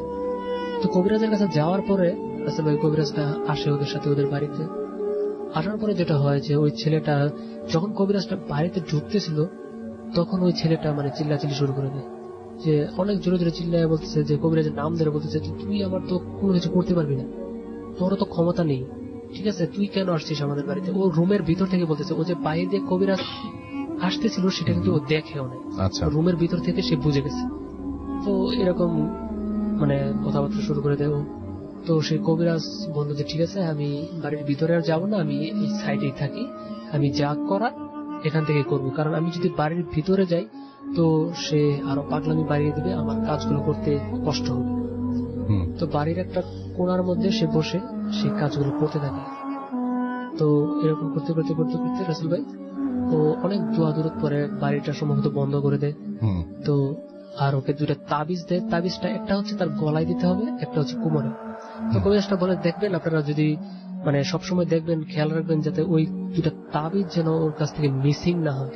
যদি 2টা তাবিজ মিসিং হয়ে যায় তাহলে তার সেই আগের যে ব্যবহারগুলো ছিল, যেটা করতো পাগলামি, সেটা কিন্তু আবার বেড়ে যাবে। ওরা বলে আচ্ছা ঠিক আছে, এটার প্রতি আমরা খেয়াল রাখবো। তো এরকম 2-3 মাস রাসেল ভাই ভালোই ছিল, কোনো ধরনের খারাপ ব্যবহার করতো না কারোর সাথে, মানে আগের মতো একদম সুস্থ হয়ে গেছে এরকম। তো 2-3 মাস পরে হঠাৎ করে তার কাছ থেকে 2টা তাবিজ মিসিং। এটা কেউ আসলে বলতে পারতেছিল না যে আসলে তাবিজগুলা কই গেছে বা কই পড়ে গেছে। অনেক খোঁজাখুঁজি করছে, দেখি তাবিজগুলা হয়তো বাড়িতেই পড়ছে কোনো জায়গায়। তো খোঁজাখুঁজি করার পরে তারা তাবিজটা পায় না। তো না পাওয়ার পরে আসলে 2-3 দিন ভালো ছিল, 2-3 দিন পর থেকে আবার তার ওই আগের পাগলামি গুলো শুরু হয়ে যায়। একে ধরে মারতে থাকে, অন্য আরেকজনকে ধরে মারতে থাকে, মানে যাকে সামনে পাবে যে তার কথার বিরুদ্ধে কথা বলবে ওকে মারতে শুরু করে। আচ্ছা, এরকম শুরু করে দেয়। তো তারা আবার চলে যায় ওই কবিরাজের কাছে, হুজুর আসলে তো এটা আনফরচুনেটলি আমাদের তাবিজটা মিসিং হয়ে গেছে, তো আপনি কিছু একটা করেন। আবার তার পাগলামি গুলো আগের মতো বেড়ে গেছে। হুজুর বলল আমি তো আগেই বলছিলাম যে তাবিজ গুলো আসলে আপনি খেয়াল রাখবেন, তো মিসিং হলো কি হবে। তো বলতেছে হুজুর আসলে এটা আমরা বলতে পারছি না, কারণ হঠাৎ করে আমরা একদিন দেখি যে তাবিজ গুলো আমাদের কাছে নাই। তো হুজুর বলে যে ঠিক আছে আপনারা বসেন, আমি দেখছি কি করা যায়। আচ্ছা। তো হুজুর ওই ওর বাড়িতে থেকেই আবার 2টা তাবিজ বানিয়ে দিল, যে ঠিক আছে এই 2টা তাবিজ নিয়ে যান, আপনি এই 2টা দিয়ে দেখতে পারেন, কাজ হবে ইনশাআল্লাহ।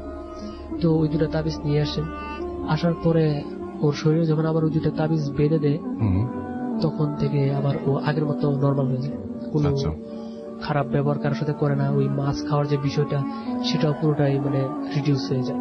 তো এরকম হওয়ার পরে রাসেল ভাই মানে তিনি সুস্থ হয়ে ওঠেন, সুস্থ হয়ে ওঠেন। কিন্তু তারপর থেকে রাসেল ভাই মাঝে মধ্যে দেখা যেত তাবিজ থাকা সত্ত্বেও তিনি মাঝে মধ্যে পাগলামি করতেন। যদি তার মানে ওর ব্যবহারটা একটু চেঞ্জ হয়ে যায়, যদি তার সাথে কেউ রাগ হয়ে কথা বলে বা তার কথার বিরুদ্ধে কেউ কথা বলে, তো সেই বিষয়গুলো সে নিতে পারে না। তো ওরকে ও মারধর শুরু করতে থাকে। আর সবচেয়ে বড় বিষয় হচ্ছে রাসেল ভাই, এখনো ঘটনাটা আমি যতটুকু শুনেছি যে এখনো কন্টিনিউ আছে, মাঝে মধ্যে এরকম তার ওই ব্যবহারগুলো এখনো লক্ষ্য করা যায়। এটার কোনো লাস্ট কোনো সলিউশন আজ পর্যন্ত তারা পায় নাই। একেবারে যে সুস্থ হয়ে যাবে এরকম কোনো কিছু তারা এখনো মানে পায় নাই সমাধান। ওকে, এটাই ছিল আমার দ্বিতীয় ঘটনা। থ্যাংক ইউ সো মাচ আপনার ঘটনার জন্য। আপনাকে অনেক অনেক ধন্যবাদ এবং আশা করছি যে আপনাদের এই ঘটনা ভালো লেগেছে। কেমন লেগেছে সেটা অবশ্যই আমাদের ফেসবুকের মাধ্যমে বা টুইটারে বা যে কোনো জায়গায় হোক বা ইমেইল করে যেখানে হোক না কেন আমাদের জানিয়ে দিবেন।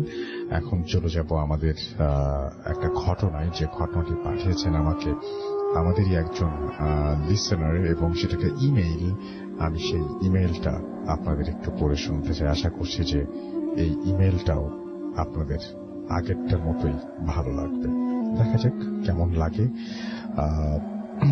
আমি শুরু করছি, যেভাবে লিখেছেন সেভাবেই পড়ার চেষ্টা করছি। আসসালামু আলাইকুম রাসেল ভাই, আশা করি ভালো আছেন। আমিও আল্লাহর রহমতে ভালো আছি। আমি ভূত এফএমের একজন নিয়মিত শ্রোতা। আমি ভূত এফএম কোনোদিন মিস করি না। আমি ফুয়াদ আহসান, রাজুক উত্তরা মডেল কলেজের দ্বাদশ শ্রেণীর একজন ছাত্র। আমি আজ যে ঘটনাটি বলবো, ঘটনাটি আমার নিজের সঙ্গে ঘটে যাওয়া একটি ঘটনা।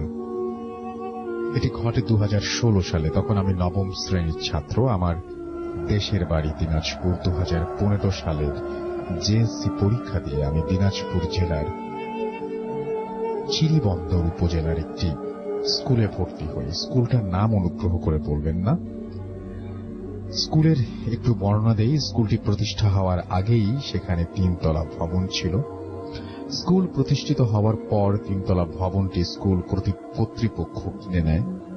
শুনেছি ওখানে নাকি ফ্যামিলির জন্য ঘর ভাড়া দেয়া হতো, এবং সেখানে নাকি একটা মেয়ে গলায় দড়ি দিয়ে আত্মহত্যা করেছিল, এবং প্রায় নাকি ওই মেয়েটিকে দেখা যেত বিল্ডিং এর মধ্যে। অনেক রকম আওয়াজ শোনা যায়, হাঁটা চলা করত, এরকম কিছু। আমি এসব কিছু বিশ্বাস করতাম না। আমি ওই স্কুলে একজন আবাসিক ছাত্র ছিলাম। স্কুলটি 2015 সালে তৈরি করা হয়, এবং আমারই ওই স্কুলের আমরা এসএসসির প্রথম ব্যাচ ছিলাম। যাই হোক, এখন আমি মূল ঘটনায় আসি। দিনটি ছিল 4 ফেব্রুয়ারি, বৃহস্পতিবার। এই দিনটির কথা আমি কোনোদিন ভুলব না। মাগরিবের নামাজের পর আমাদের পড়ার জন্য নির্দিষ্ট ক্লাসরুমে যেতে হতো। সেদিন আমি অসুস্থ ছিলাম, এজন্য স্যারের কাছ থেকে ছুটি নিয়ে আমি রুমে শুয়েছিলাম। স্কুল রুমে, ক্লাসরুমে যাইনি। আমি খাওয়া দাওয়া করে ওষুধ খাওয়ার পরে রুমের লাইট অফ করে ঘুমানোর চেষ্টা করছি। তখন রাত প্রায় 9:20-30। আমি এত তাড়াতাড়ি ঘুমাই না, এই জন্য আমার ঘুম আসছিল না। তবু আমি চোখ বন্ধ করে ঘুমানোর চেষ্টা করছি। এমন সময় হঠাৎ আমার কানে একটি মেয়ের আওয়াজ আসে। আমি ভালো করে শুনতে লাগলাম। শুনলাম মেয়েটি কাঁদছে। আমি মনে করলাম পাশের বাড়ির কেউ হবে। একটু পর শুনলাম আমার বাথরুমের মধ্যে পানি পড়ার আওয়াজ হচ্ছে।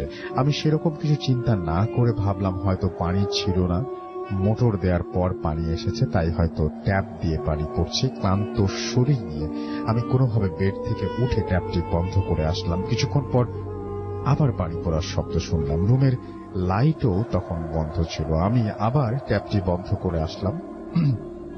আবার ভাবলাম হয়তো ট্যাপটি নষ্ট হয়ে গেছে, এবং বন্ধ করার 3 থেকে 5 মিনিট পর আবার পানি পড়ার আওয়াজ শুনলাম। আমি এবার একটু বিরক্ত হয়ে লাইট অন করে বাথরুমে গেলাম। এরপর আমি যা দেখলাম তা আমি জীবনে কল্পনাও করতে পারিনি। পুরো বাথরুমের মেঝে রক্ত দিয়ে ভরা। আমি এতক্ষণ যা ভাবলাম তো সবই ভুল। বাথরুমের ট্যাপ দিয়ে এতক্ষণ পানি পড়েনি, সেটা ছিল রক্ত। ট্যাপ দিয়ে রক্ত পড়ছিল। আমি ভয়ে পেছনের দিকে তাকাতে আরো এক ভয়ানক দৃশ্য লক্ষ্য করলাম। দেখলাম রুমের ফ্যানে একটি মেয়ে গলায় দড়ি দেওয়া অবস্থায় আছে। মেয়েটি আমার দিকে তাকিয়ে হাসছে। মেয়েটির চোখ দিয়ে রক্ত পড়ছে। মেয়েটি বিকট শব্দে হাসছিল, এবং সে ঝুলন্ত অবস্থায় আমার দিকে হাত বাড়াতেই তার হাতটি আমার গলায় এসে ঠেকল। আমি অনেকক্ষণ ছাড়ানোর চেষ্টা করেও ছাড়াতে পারলাম না। আমি চিৎকার করতে পারছিলাম না। আমার মুখ দিয়ে কোন রকম আওয়াজ বের হচ্ছিল না। আমি চিৎকার করার জন্য ব্যাকুল হয়ে গেলাম, কিন্তু পারছিলাম না। আমার হাত পা ঘামতে শুরু করে। তারপর কি হয়েছিল আমি জানি না, আমি অজ্ঞান হয়ে যাই। পরদিন সকালে আমার জ্ঞান ফেরে এবং লক্ষ্য করি আমি মেঝেতে, আমি বেডে শুয়ে আছি, আমার দুই পাশে দুইজন স্যার এবং আব্বু আম্মু। আমি ভাবলাম আব্বু আম্মু কোত্থেকে আসলো। পরে আমি জানতে পারলাম আব্বু আম্মু কে রাতে স্যার ফোন দিয়ে এনেছেন। আমার জ্ঞান ফেরাতে তারা আমাকে জিজ্ঞেস করলো রাতে কি হয়েছিল। আমি তাদেরকে সব ঘটনা বললাম। আমার স্যার কই রুমে এসে তো কিছু দেখিনি, আমার বাথরুমে কোন রকমের রক্ত ছিল না। আমি এই কথা শুনে ভাবলাম তাহলে রাতে আমার সঙ্গে কি হয়েছিল, তাহলে এগুলো কি সব আমার মনের ভুল? আমি আজও এর সমাধান পাইনি। এই ছিল আমার ঘটনা। আচ্ছা, আমি একটা জিনিস আপনাদেরকে বলবো, এই যে ঘটনাটি উনি বললেন, এখন তিনি সুস্থই আছেন, আপনাদের কি মনে হয়? আমি এটা একটা প্রশ্ন ছোড়ার জন্যই এই ঘটনাটি পড়লাম। সেটা হচ্ছে যে এটি কি আসলেই মনের ভুল? হতেই তো পারে যে তিনি ভুল করে রক্ত দেখেছেন, অথবা হতে পারে তিনি কোনো কারণে অজ্ঞান হয়ে গিয়েছিলেন, তারপরে তার সেই চেতনা ফেরার আগে তিনি স্বপ্নে এগুলো দেখেছেন। স্বপ্নটা এত বেশি সত্যির মতো ছিল, অনেক রিয়েলিস্টিক ছিল, মনে হয়েছে যে অনেক অন্যরকম একটা ফিলিং হয়তো তৈরি হয়েছে, বা ঘুম ভেঙে ওটা মনে করেছেন তিনি কিছুক্ষণের মধ্যে, ঘোরের মধ্যে যে যা তিনি স্বপ্নে দেখেছেন সেটাই সত্যি। এরকম কি হতে পারে না? কি হতে পারে সেটা জানিয়ে আমাকে লিখুন, এবং আশা করছি যে আপনাদের লেখা আমি পড়ে শোনাতে পারবো। এখন যেটা করবো, আমাদের যে দ্বিতীয় অতিথি তার কাছে যাব, তার কাছে একটা ছোট্ট ঘটনা শুনে আসবো, এবং তারপরে আবার আপনাদের কাছে ফিরে আসবো। এর মাঝখানে জানিয়ে দিয়ে আমাদেরকে ইমেইল করতে হলে আমাদের ইমেল অ্যাড্রেস হচ্ছে bhutfm@radio40.fm, which is bhutfm@radio.fm। আপনার নাম, ঠিকানা এবং ফোন নাম্বার সহ আপনার জীবনে ঘটে যাওয়া বা আপনার জানা সেরা ঘটনা লিখে পাঠিয়ে দিন আমাদের কাছে। ঘটনার শুরুতে অবশ্যই উল্লেখ করুন যে ঘটনাটি আপনি স্টুডিওতে এসে শেয়ার করতে চান, নাকি আপনি চান আপনার ঘটনা আমরা পড়ে শুনে। যারা দেশের বাইরে রয়েছেন তারা সরাসরি অডিও ক্লিপ পাঠাতে পারেন বা লিখেও পাঠাতে পারেন আমাদের কাছে ঘটনাটি। চলে যাচ্ছে আমাদের দ্বিতীয় অতিথি শেষ ঘটনাটি শোনার জন্য। ছোট্ট একটি ঘটনা শুনবো তার কাছ থেকে। আপনার নামটা প্লিজ একটু বলবেন, আবারও বলবেন আপনি কোথা থেকে এসেছেন, তারপর আপনার ঘটনা যাবে। ধন্যবাদ রাসেল ভাই আমাকে আবার সুযোগ দেওয়ার জন্য। আমি মোহাম্মদ সাব্বির হোসেন টিপু, এবার আমি যার ঘটনা বলবো উনি সম্পর্কে আমার নানা হন। জি। তো ওনার বাড়িও হচ্ছে রংপুরে আর কি। তো উনি আমাকে একবার সে কথায় কথায় এই ঘটনাটা বলেছিলেন। উনি যখন ওনাদের বাড়ির কাজ করাচ্ছিলেন গ্রামে, তখন উনি ওনার বোনের বাড়িতে থেকে ওনার বাড়ির কাজ করাচ্ছিলেন আর কি। তো ওনার বোনের বাড়িটাও বেশ নতুন ছিল। তো বাড়িটাতে প্রায় 5টা রুম ছিল আর কি। তো 5টা রুমের মধ্যে প্রথম 2টা রুমে তারা থাকতো, আর বাকি 3টা রুম তারা ভাড়া দেওয়ার জন্য ভাড়াটিয়া খুঁজতেছিল, কিন্তু তখনও ভাড়া হয়নি আর কি। তো উনি ওনার বাড়ির কাজ করতেছিলেন। তো ওনার আমার ওই নানার বড় মেয়ের একটা ছোট ছেলে ছিল আর কি। তো ও আবার ওর নানাকে ছাড়া কিছু বুঝতো না। তো ওর নানার সাথে উনি গ্রামে গেলে ওর নানার সাথে থাকতো সবসময় আর কি। তো ঠিক উনি যেদিন ঢাকা থেকে যেদিন রংপুরে যায় বাড়ির কাজ করানোর জন্য, সেদিন সারাদিন বাড়ির কাজ মোটামুটি মিশে থেকে দিয়ে করিয়ে রাত্রেবেলা যখন ওই তার বোনের বাসায় থাকতে আসে তার নাতিকে সাথে নিয়ে। তো প্রথম রাতে খাওয়া দাওয়া শেষ করে কথাবার্তা বাড়ির সব কিছু শেষ করে তারা যখন ঘুমাতে যায়, তো তাকে ঘুমাতে দেওয়া হয় 3য় নাম্বার যে রুমটা ছিল, সেই 5টা রুমের মাঝখানে যে রুমটা ছিল সেই রুমটাতে। আচ্ছা। তো রাত্রেবেলা সে এবং তার ছোট নাতি তারা একসাথে ঘুমাইছিল। তো তার নাতিটা কিছুক্ষণ পর পরই সে হঠাৎ করে কান্না করে উঠতো আর কি, কোনো কারণ ছাড়াই। সে আসলে কোনো কারণ ছাড়াই সে কান্না করে উঠতো। তো উনি প্রথম দিন ভাবতে হয়তো বা নতুন জায়গায় এখান থেকে এখানে আসছে, ওনার কাছে ব্যাপারটা স্বাভাবিক মনে হয়েছে আর কি, এটা হয়তো এমন হতেই পারে। যাই হোক, তারপরের দিনও সারাদিন সে কর্মব্যস্ত ছিল। তো রাত্রেবেলা তারপরের দিন দ্বিতীয় দিন রাত্রিও যখন সে তার নাতিদার সাথেই ছিল আর কি, যখন সে ঘুমাচ্ছিল তখন সে হঠাৎ করে বাসার চালের মধ্যে সে কেমন একটা শব্দ পায়, একটা উদ্ভট টাইপের একটা শব্দ পায়, যে কেউ হাঁটতেছে বা যেমন এমনটা হয় আর কি, বিড়াল লাফালাফি করলে যেরকমটা হয় ওরকম একটা শব্দ সে পাচ্ছিল আর কি। তারপরে সে আসলে ওই দিনও তার নাতি ও খুব বেশি কান্নাকারি করতেছিল, রাত্রে ঠিকমতো ঘুমাতে পারছিল না আর কি।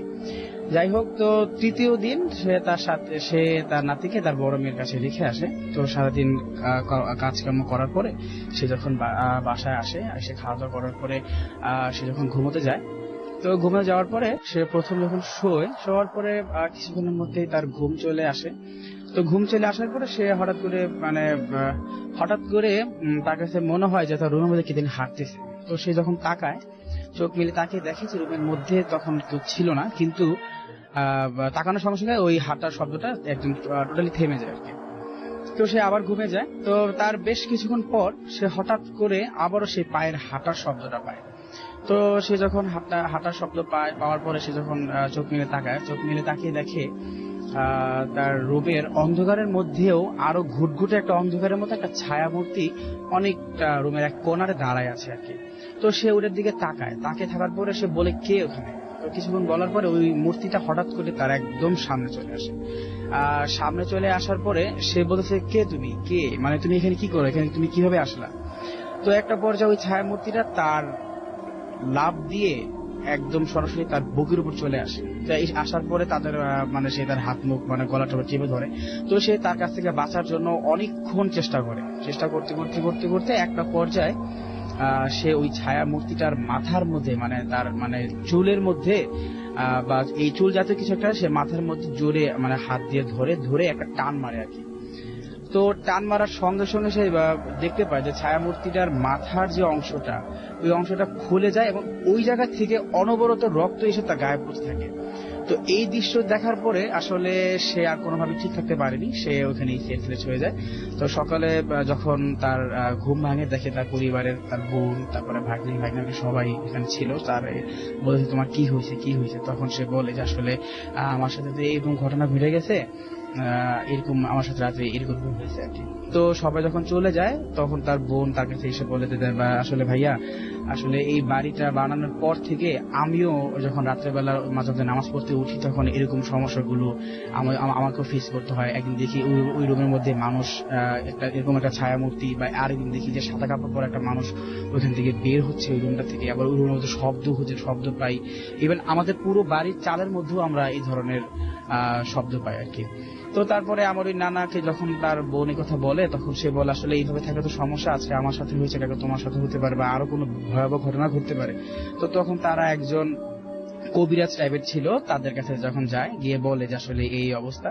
তখন কবিরাজ বলে যে ঠিক আছে, আসলে আপনারা যান, আমি শনিবার দিনটা ছিল শনিবার দিন আমি সন্ধ্যার সময় আপনাদের এখানে যাব। তো ঠিক সেই কবিরাজ যায় ওখানে। যাওয়ার পরে সে যখন পুরো বাড়িটা দেখার পরে তখন উনি বলে যে আসলে আপনাদের এই বাড়িটা অনেক আগে একটা শ্মশান ছিল আর কি। তো ওই জায়গায় শ্মশান থাকার পরে আপনারা এখন বাড়িটা করছেন ওই শ্মশানের উপরে। আসলে ওই জায়গার মধ্যে কিছু বাজে জিন ছিল বা এটা টাইপের ছিল, তারা এখান থেকে এখনো সরে নাই, তারা এখনো এখানে আসা যাওয়া করে আর কি। তো ওই তারাই আপনাদেরকে ডিস্টার্ব করে, যেন আপনারা বাড়ি ছেড়ে চলে যান আর কি। তো তারপরে তারা অনেক চেষ্টা করার পরে এখনো ওই বাড়ির মধ্যে মাঝে মধ্যে ওই ঠিক 3 নাম্বার রুমটাতে এখনো তারা মাঝে মধ্যে পায়ে হাঁটার শব্দ পায়। কিন্তু আমার ওই নানার উপর ওই আক্রমণ হওয়ার পর থেকে এই পর্যন্ত আর কোনো সমস্যা আজ পর্যন্ত কারোর সাথে হয়নি। কিন্তু তারা ওই তাদের থাকার যেই অস্তিত্বটা সেটা তারা এখনো দেখতে পায় আর কি ওই রুমটার মধ্যে। ধন্যবাদ রাসেল ভাই। Thank you so much. Thank you আপনার ঘটনার জন্য, আপনাকে অনেক ধন্যবাদ। আমরা চলে যাবো একটা ছোট্ট বিরতিতে, ফিরে আসবো এখনই। সেই পর্যন্ত আমাদের সঙ্গে থাকুন। স্টে টিউন ফর রেডিও ফুর্তি। 160cc শক্তিশালী ইঞ্জিন নিয়ে র, রিয়েল, রেড আর রকিং হর্নেট এখন পাওয়া যাচ্ছে 1,89,800 টাকায়। আজই চলে আসুন আপনার নিকটস্থ হন্ডা শোরুমে।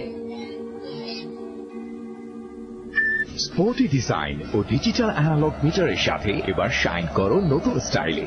নতুন CV shine SPF powerful engine দেয় প্রতি লিটারে 65 কিলোমিটার পর্যন্ত মাইলেজ, আর এর 5টি গিয়ার ট্রান্সমিশন তোমার রাইডকে করে আরো স্পোর্টি ও সাশ্রয়ী। তাই সিভি শাইন এসপি কিনতে আজই চলে এসো নিকটস্থ হোন্ডা শোরুমে।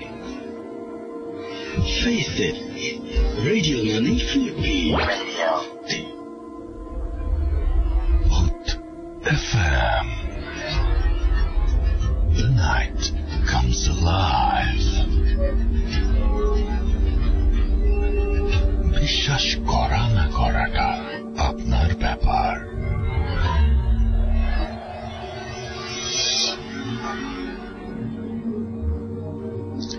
ইয়েস অফকোর্স, বিশ্বাস করা বা না করাটা আপনার ব্যাপার। লিসনিং টু রেডিও ফুরতেরাট এফএম, আমি রাসেল আছির সাথে, এবং আজকে আমাদের অতিথিরা আমাদের সঙ্গে আছেন। এন্ড এখন চলে যাব আমাদের নতুন একজন অতিথির কাছে। আপনার নামটা প্লিজ আপনি একটু বলবেন, তারপরে আপনি কোথা থেকে এসছেন কাইন্ডলি এটা বলবেন, তারপরে আপনার ঘটনা যাব। তবে তার আগে আমি একটু দেখি যে ফেসবুকে যারা আছেন এই মুহূর্তে আমাদের সাথে তারা আগে কি বলছেন, এবং তার আগে একটু বলি যে আমাদের যারা দেশের বাইরে থেকে শুনছেন তারা কিন্তু ইনবক্স করতে পারেন, যে একটু সময় দিবেন যারা দেশ থেকে শুনছেন তারা, যে তারা যেন তাদের কথা জানাতে চান, যেহেতু জানাতে পারেন, যেহেতু তারা অনেক দূর থেকে শুনছেন এবং তাদের সুযোগটাও একটু কম দেশের সাথে যোগাযোগ করার। তো আমি চাইবো যে তাদেরকে একটু সময় সুযোগ দিবেন, আর মানে কিছুক্ষণ পর্যন্ত শুধু যারা দেশের বাইরে থেকে শুনছেন তারা একটু প্লিজ আমাদেরকে শুধুমাত্র তারাই ইনবক্স করবেন ফেসবুকে। তো আমি দেখতে পাচ্ছি আমাদের সাথে শারফরাজ ইউসুফ আছেন, আমির বিন ওসমান আছেন, রুবেল আমাদের সাথে আছেন, সামিউল শাকিল আমাদের সাথে আছেন, মোস্তফা শরীফ টিপু আমাদের সাথে আছেন, শারফরাজ ইউসুফ আমাদের সাথে আছেন, আবিদ ইসলাম আমাদের সাথে আছেন, আমাদের সাথে আছেন দেখতে পাচ্ছি মোস্তাকিম সরকার জয়, এছাড়া আমাদের সাথে আছেন দেখতে পাচ্ছি সাইমুল হক আলিফ, শাফায়েত হোসেন আমাদের সাথে আছেন লিয়ব খান, অনিক রয় আমাদের সাথে আছেন ইমন খান হৃদয়, এ যে অপূর্ব ভূঁইয়া আমাদের সাথে আছেন, নোমান আর আমাদের সাথে আছেন সাইফুল ইসলাম মুকাদ্দাস, আমাদের সাথে আছেন শাফায়েত হোসেন, এছাড়াও আমাদের সাথে আছেন এমডি শাহিনুর রহমানা অপু, আমাদের সাথে আছে দেখতে পাচ্ছি রাজীব সরকার, এছাড়া আমাদের সাথে আছেন ইমন, আছেন আমাদের সাথে দেখতে পাচ্ছি ইয়াসিন, এছাড়া মুস্তাকিম সরকার জয়, আমাদের সাথে আরো অনেকেই আছেন। থ্যাংক ইউ সো মাচ যারা আমাদের সাথে এই মুহূর্তে আছেন এবং আমাদেরকে শুনছেন। আপনাদের সবাইকে অনেক অনেক অনেক অনেক ধন্যবাদ। আমি চলে যাব আমাদের প্রথম অতিথির কাছে, তার ঘটনায়। আপনার নামটা প্লিজ একটু বলবেন, কোথা থেকে এসেছেন সেটা বলবেন, তারপর আপনার ঘটনায় যাব। ধন্যবাদ আসল ভাই। আমার নাম পান্থ, আমি এসেছি মোহাম্মদপুর থেকে। আমার বাসা হচ্ছে আদাবাড়ি। জি বলেন, আপনার ঘটনা বলেন। হ্যাঁ, ঘটনাটা হচ্ছে আমি আজ থেকে 7 বছর আগের ঘটনা।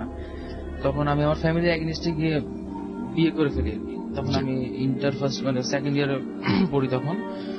তো ফ্যামিলি তখন আমাকে মানে আমার বিয়েটা মেনে নেয় নাই। তারপর আমরা আলাদা থাকার জন্য ডিসিশন নিই, আমি আর আমার ওয়াইফ মিলে। তো গ্রামে একটা ছোট্ট বাসা ভাড়া করি। তারপর ওই মূলত ঘটনাটা ওখান থেকে শুরু হয়। তো আমরা যে বাসাটা ভাড়া নেই সেই বাসাটাতে আপনার অনেক বছর আগে পুরানো শ্মশান ছিল আর কি। তো শ্মশানটা পরে ওটা কোন এক মুসলিম মানুষ কিনে ফেলে সেখানে বাড়ি টাড়ি করে। তো তারপর আমি আনফরচুনেটলি ওই বাড়িটাই ভাড়াতে উঠি। ওঠার পর প্রথম কয়েকদিন খুব ভালোই ছিলাম, আমাদের কোনো সমস্যা হয় নাই। তো কিছুদিন যাওয়ার পর, 1 মাস যাওয়ার পরে আমার ওয়াইফের একটা মানে সমস্যা শুরু হয়েছে। সেটা নাকি তার আগে থেকেই ছিল। তো সে আমাকে বললো তার সমস্যাটা কথা, যে তার মাঝে মাঝে একটু প্রবলেম হয়, ভৌতিক সমস্যাটার কথা বললো। সে আমাকে ডিটেলস বলে নাই, আমি এসব বিষয়ে খুব ভয় পাইতাম। তারপর আমিও তার কাছে শোনার জন্য বেশি ইন্টারেস্টেড ছিলাম না। তো একদিন তার মেয়েদের যে বেসিক্যালি যে সমস্যাটা হয় আর কি, পিরিয়ড বলে মেবি, তো তার ওই সময়টাতে ও একদিন সন্ধ্যার সময় বাসা থেকে বের হওয়ার পর আমি তাকে নিষেধ করলাম যে বাসা থেকে বের হওয়ার দরকার নেই। আর ওই বাসাটা যেখানে ছিল তার পাশে অনেক পরিবেশটা অনেক ভুতুড়ে ছিল, অনেক আপনার তাল গাছ ছিল, আপনার বড় গাব গাছ ছিল, তুলা গাছ, মানে বিশাল অনেক মানে ভুতুড়ে, প্লেসটাই ভুতুড়ে ছিল। তারপর সে আমার কথার উপেক্ষা করে ওই গাব গাছ ওই নিচে গেল। তারপর থেকে বাসায় আসে, আমরা তখন খাবার দাবার শেষ করে যখন ঘুমাইতে যাব তখন সে আমাকে বলতেছে, পান্থ আমার না খুব ব্যথা করছে। আমি বললাম যে এটা তো স্বাভাবিক বিষয়, ব্যথা করতেই পারে, তুমি একটু পেন কিলার টিলার খাও, দেন দেখো কি হয়। তারপর সে বললো যে না, এটা তো অস্বাভাবিক ব্যথা করতেছে, আমার এই প্রবলেমটা আগে হয়েছে, আমি তোমাকে বলছি যে আমার সাথে এরকম একটা প্রবলেম আগে হয়েছিল, তো আমার কাছে মনে হচ্ছে যে তুমি এখনই কোনো হুজুর টুজুর ডাকা উচিত। তা আমি এই বিষয়টা ওভাবে বিলিভ করতাম না। তারপর আমি ওকে বললাম যে না, তুমি নর্মালি তুমি পেন কিলার টিলার খেয়ে ঘুমাও, তুমি ঠিক হয়ে যাবে। তো পেন কিলার টিলার তাকে খাওয়ানোর পরে সে শুয়েছিল। আমি ঠিক তার পাশে বসা ছিলাম। বসা থাকার পর হঠাৎ করে দেখলাম কি 1 ঘন্টা 1.5 ঘন্টা পার হয়ে গেল, আমি বসায় ছিলাম। তো সে শুয়েছিল, আমার দিকে তাকিয়ে শুয়েছিল আর কি। আমি বসা ছিলাম যেহেতু, হুট করে দেখলাম সে মানে চোখটা এমন ভাবে খুলছে যে একটা স্বাভাবিক মানুষ দেখলে ভয় পাবে। তো খোলার পরে সে তার আচরণটা একটু মানে উইয়ার্ড আচরণ করা শুরু করলো। আমাকে বলতেছে যে আমি যদি এখন তোমাকে খুন করে ফেলি তুমি এখন কি করবে? আমি বললাম যে তুমি আসলে এরকম কথা বললো না, আমার এমনিতে খুব ভয় লাগে, আমি এমনিতে এসব ভূতের খুব ভয় পাই। সে বললো যে আমি তোর সাথে আমার তখন মানে তার ভয়েসটা ফুল চেঞ্জ, ইভেন তার অ্যাটিটিউডও চেঞ্জ। সে আমাকে তুইতে করে বলা শুরু করছে যে আমি তোকে যদি এখন মেরে ফেলি তুই কি করবি? আমি বললাম যে দেখো ফাইজলামি করো না, আমার এমনিতে অনেক ভয় লাগছে, তুমি এসব বাদ দাও। সে বলতেছে ঠিক আছে আমি তো ফাইজলামি করতেছি। তারপর আমার বাসার পাশেই একটা আপনার লাঠি ছিল, সে লাঠি নিয়ে আমাকে মারার জন্য মানে তাড়াই আসছে। আমি নিজেকে মানে বাঁচানোর জন্য বাসা থেকে সঙ্গে সঙ্গে বের হয়ে যাই। বের হয়ে তারপরে পাশের আরেক ভাই ছিল, ওনাকে নক করলাম, উনি উঠলো, আসলো। আসার পর আমি ওনাকে ব্যাপারটা জানাইলাম। তো উনি বললো যে দেখো আজ রাতটা দেখো, হয়তো বা কাল সকালে ঠিক হয়ে যেতে পারে। তারপর আমিও ভয়ে ওই রুমে মানে কাছে যাওয়ার সেই নাই, সাহস ছিল না। তারপর আমি বাহিরে অনেকক্ষণ ওয়েট করলাম ওই ভাইয়া টাইয়া সহ। তারপর ও যখন ভাইয়া একটা পেন কিলার দিল, ওই পেন কিলারটা খেয়ে সে মোটামুটি দেখছে তার। আপনার সমস্যাটা কি হয়েছিল, মানে প্যারানরমাল কেন মনে হলো আপনার কাছে পুরো ব্যাপারটা? বিষয়টা আমি যদি ডিটেলস না বলি তাহলে বুঝবেন না, সেজন্য ঠিক বলছি আর কি। তারপর ওই দিন রাতের মতো রাতটা সলভ হয়ে গেল। তো আমি নেক্সট রাত আমি কি করব, আমি তো অনেক ভয় পাচ্ছি। আর তাছাড়া সেও আমাকে বলে ফেলছে অলরেডি যে আমার এরকম ভৌতিক প্রবলেম, এটা আসলে আমার ভৌতিক সমস্যাটা, আমার ওই সমস্যাটা আবার নতুন করে হয়েছে। তারপর আমি অনেক ভয় পাওয়ার কারণে আমি আমার সাথে আমার ফ্রেন্ড রাখলাম যে তুমি আজকে রাতে আমার সাথে থাকো, দেখি আজকে রাতে কি হয়। যদি আজকে রাতে এমন কিছু হয় তাহলে পরদিন আমি তাকে ভালো কোনো কবিরাজ বা হুজুরের কাছে নিয়ে যাব। তো পরদিন রাত্রে ঘটনাটা আরো মানে বিশাল আকার ধারণ করে। পরদিন রাত্রে কি হয়, সে প্রথমে ওই অ্যাজ ইউজুয়াল আপনার একটা বলতে ভুলে গেছি, একটা নির্দিষ্ট টাইম থাকে 11:45 মধ্যে তার এইসব মানে ঝামেলা শুরু হয়ে যায়, মানে তার উইয়ার্ড আচরণগুলো শুরু হয়ে যায়। তারপর 11:45 যখন বেজে গেছে, ওই দিন প্রতিদিনের মতো খাওয়া দাওয়া শেষ করে শুয়ে পড়লাম। আমি আর আমার ফ্রেন্ড বসেছিলাম, ও শুয়েছিল। হুট করে সেই 11:45 মধ্যে সে ঘুম থেকে উঠে গেছে। উঠে গিয়ে তার চোখ মুখ পুরো লাল হয়ে গেছে। আগের দিনের চেয়ে ওই পরের দিন সে বেশি মানে ভয়ানক হয়ে গেছে আর কি। সে আমাকে মারার জন্য সে শুধু মানে তার ফোকাস শুধু আমি, সে আমাকেই মারবে শুধু, আর আমার ফ্রেন্ডে কিছুই করবে না। আমার ফ্রেন্ড তাকে অনেক জোরে ধরে ফেলছে, ধরার পরে তার ভয়েসটা ফুল ছেলে ভয়েস হয়ে গেছে। তারপর তার ওই যে কেনে আঙ্গুল ধরলো, ধরার পর আমার ফ্রেন্ড আবার একটু হুজুর টুজুর টাইপের কিছু সেই মন্ত্র জানে। তো সে যখন মন্ত্র পড়া শুরু করলো তখন আরো অনেক সব লোক জড়ো হয়ে গেছে। হওয়ার পরে ও বললো যে আমি পান্থকে মেরে ফেলবো, পান্থকে খুন করব। সে আমার কাছ থেকে ওকে তাসকিয়াকে মানে ছিনিয়ে নিচ্ছে, আমি পান্থকে বাঁচতে দিব না, আমি তাকে মেরে ফেলবো। এরকম অনেক কিছু করার পরে তারপর আমি আমাদের যারা রিলেটিভ যারা ছিল তারা কবিরাজ নিয়ে আসলো। তো কবিরাজ তারা দেখে বললো যে না, এই প্রবলেমটা কোনোভাবে সলভ করা সম্ভব না। তারপরে একজন ভালো দক্ষ কবিরাজ ছিল আমার এলাকার, তো ওই কবিরাজটা হিন্দু ছিল আর কি। তো উনি যখন দেখলো, উনি দেখার পরে ওর সাথে যখন আবার আসছে জিনিসটা, তখন ওর সাথে কথা বলা শুরু করলো যে তোমার প্রবলেম কি, তুমি কোত্থেকে আসছো। তো সে তখন বলল যে সে নাকি কোনো একটা রোজার ঈদে আমার ওয়াইফ যখন চুল ছেড়ে দিয়ে রাত্রে কোথাও যাচ্ছিল, তখন নাকি তাকে ভাল লাগছে বিধায় সে তার সাথে হয়েছে। এখন অনেক বছর সে তাকে পায় নাই। আর এখন সে যখন ওই পিরিয়ডের আপনারা দূর করলেন কিভাবে? আচ্ছা, আমি দূর করলাম কিভাবে, এটা ওই বাসাটা যখন ছেড়ে দিলাম, মানে মূলত ব্যাপারটা ছিল যে ওই তাল গাছগুলোতেই তাদের বাসা ছিল আর কি। তাল গাছগুলোতে তাদের বাসাটা ছিল। তো আমি যখন বাসাটা চেঞ্জ করে ফেললাম, বাসা চেঞ্জ করে আমরা অন্য বাসায় থাকা শুরু করলাম, তারপর থেকে তার এটা মানে প্রবলেমটা আস্তে আস্তে সলভ হয়ে গেছে, বাট পার্মানেন্টলি এখন সলভ হয় নাই। Thank you so much. আমরা চলে যাব আমাদের পরবর্তী অতিথির কাছে। আপনার নামটা প্লিজ একটু বলবেন, আপনি কোথা থেকে এসেছেন সেটা বলবেন, তারপরে আপনার ঘটনায় যাব। আসসালামু আলাইকুম রাসেল ভাই, আমি মেহেদি হাসান বলছিলাম। আমি বরিশাল থেকে আসছি। জবের পারপাসে আমি রামপুরে থাকি। জি, আমি সরাসরি ঘটনা চলে যাচ্ছি। এটা আমাদের গ্রামে রাত 1:30 মেবি এরকম টাইম একটু বলতে পারছিল না, আমাকে ঘটনাটা আব্বু শেয়ার করেছিল। আমার একটা আঙ্কেল ছিল পাশের বাড়ি, তো ওনার বাসায় ঢুকতে হবে রাতের বেলা। তো আমাদের মেইন রোডটা, যে রোডটা ছিল ওই রোডের সামনে একটু চিপা রাস্তা, তারপর তাদের বাসা। তো আমার আঙ্কেল চিন্তা করলো কি যে এখান দিয়ে তো বাসা যাবে, তো সে দেখলো কি তার ডান পাশে যেখান দিয়ে ঢুকবে একটু সামনেই ডান পাশে একটা বুড়ি বসে আছে। বুড়ি হচ্ছে তার গেটাপের কারণে চুলগুলো সাদা ছিল, বসে আছে। চাঁদনি রাতে তো বোঝা যাচ্ছে যে এটা কোনো বুড়ি মহিলাই হবে। তো সে তাকে হচ্ছে দেখে একটু ঘাবড়ে গেল যে এটা কি আসলে রাতের বেলা। তো সে চিন্তা করলো যে আমি এখন কি করব, এটা তো হরর টাইপের, ওই প্যারানর্মাল টাইপের কিছু একটা হবে। তো সে চিন্তা করলো যে আমি কি দৌড়ে তার সামনে দিয়ে ওভারটেক করবো নাকি পিছনে চলে যাবো। তো রাসেল ভাই আপনি জানবেন যে আমাদের গ্রামে বা আমরা যারা গ্রামে থাকি তারা ভাবি যে পিছনে গেলে ওরা হয়তো অ্যাটাক করবে আর কি, এরকম কিছু একটা। তো আমরা সাহস করে হয়তো সামনে দিয়ে যাওয়ার চেষ্টা করি। তো উনি সেম ওই কাজটাই করলো। উনি হচ্ছে ওনার সামনে দিয়ে দৌড়ে যাবে এরকম ভাবলো। তো চিন্তা ভাবনা করে সে এক দৌড় দিল, দৌড় দিয়ে সে চলে গেল তার বাসায় গিয়ে দরজা নক করলো।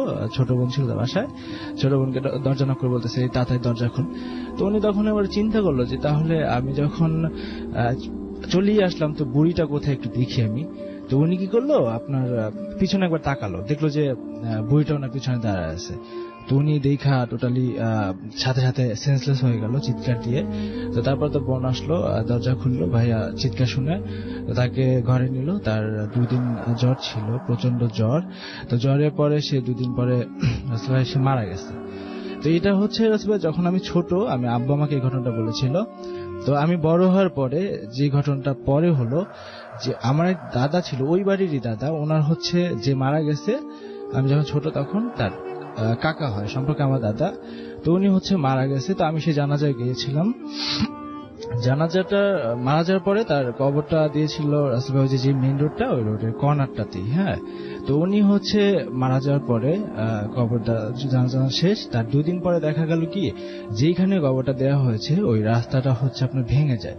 আপনি ঠিক করানো হয়, আবার 2 দিন যায়, আবার ভেঙে যায়। তো তাতে গ্রামবাসী খুবই টেনশনে পড়ে গেল যে কি রাস্তাটা এরকম ভেঙে যায় কেন।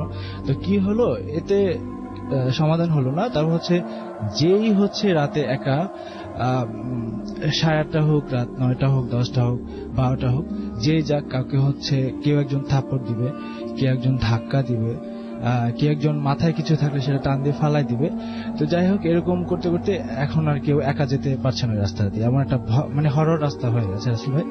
যাই হোক, তো এরকম হচ্ছে যে সবাই 2-3 জন একসাথে যাবে, 1-2 জন যাবে না।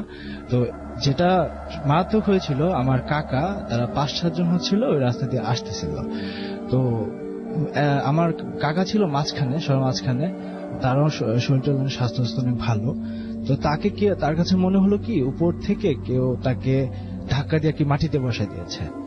তো এইটা এত লোকের মাঝখানে এটা করলো, সে অনেক ভয় পেল, তার অবস্থা খুব খারাপ ছিল।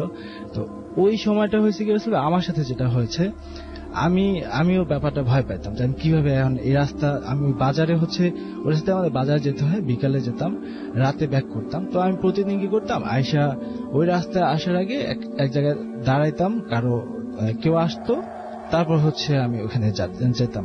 তো একবার কি হলো, আমি আসবো, কোনো লোক পাচ্ছিলাম না, আমি দাঁড়ায় আছি।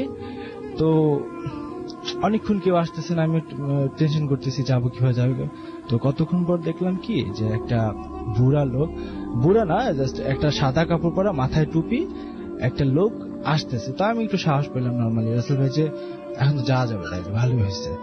তো আমি কি করলাম, ওই এক পলক তাকাই হাঁটতেছি তাড়াতাড়ি করে যে রাস্তাটা ওই কর্নারটা ক্রস করব। তো আমি হাঁটতেছি, হঠাৎ করে চোখ পলক ফেলাইলাম, দেখলাম লোকটা নাই। তো আমি সাথে সাথে ভয় পাইলাম যে আমার তখন গেলি আমাকে ধরবে। তা আমি পিছনে দৌড় দিয়ে ব্যাক করে আগে যে জায়গায় ছিলাম সেই জায়গায় দাঁড়ায় আছি। তো কিছুক্ষণ দাঁড়ার পরে তো ভয় আরো বাড়ছে। তো কিছুক্ষণ পর হইলো কি রাসেল ভাই, পিছন থেকে একজন লোক আসলো, তার ড্রেস আপ হচ্ছে পাঞ্জাবি, টুপি মাথায় না, সে নর্মালি পাঞ্জাবি পরা বা টুপি নাই, আমি লোকটাকে চিনি না, তখন আমি ক্লাস 9-এ। সে এসে বলতেছি কি এখান দিয়ে যাওয়া সেই কারণে দাঁড়িয়ে আসো? আমি বললাম হ্যাঁ। বলে ঠিক আছে চলো, সমস্যা নেই, আমি আছি তোমার সাথে। আমি বললাম ঠিক আছে চলেন, আগাই দেন। তো উনি বললো আসলে এখানে হয় সমস্যা, আসলে সবাইকে তো করে না, ওইটা তুমি ছোট মানুষ, তোমার ভয় পাওয়ার দরকার নেই। আমি তারপর পার হয়ে সে পার করে দিয়ে চলে গেল।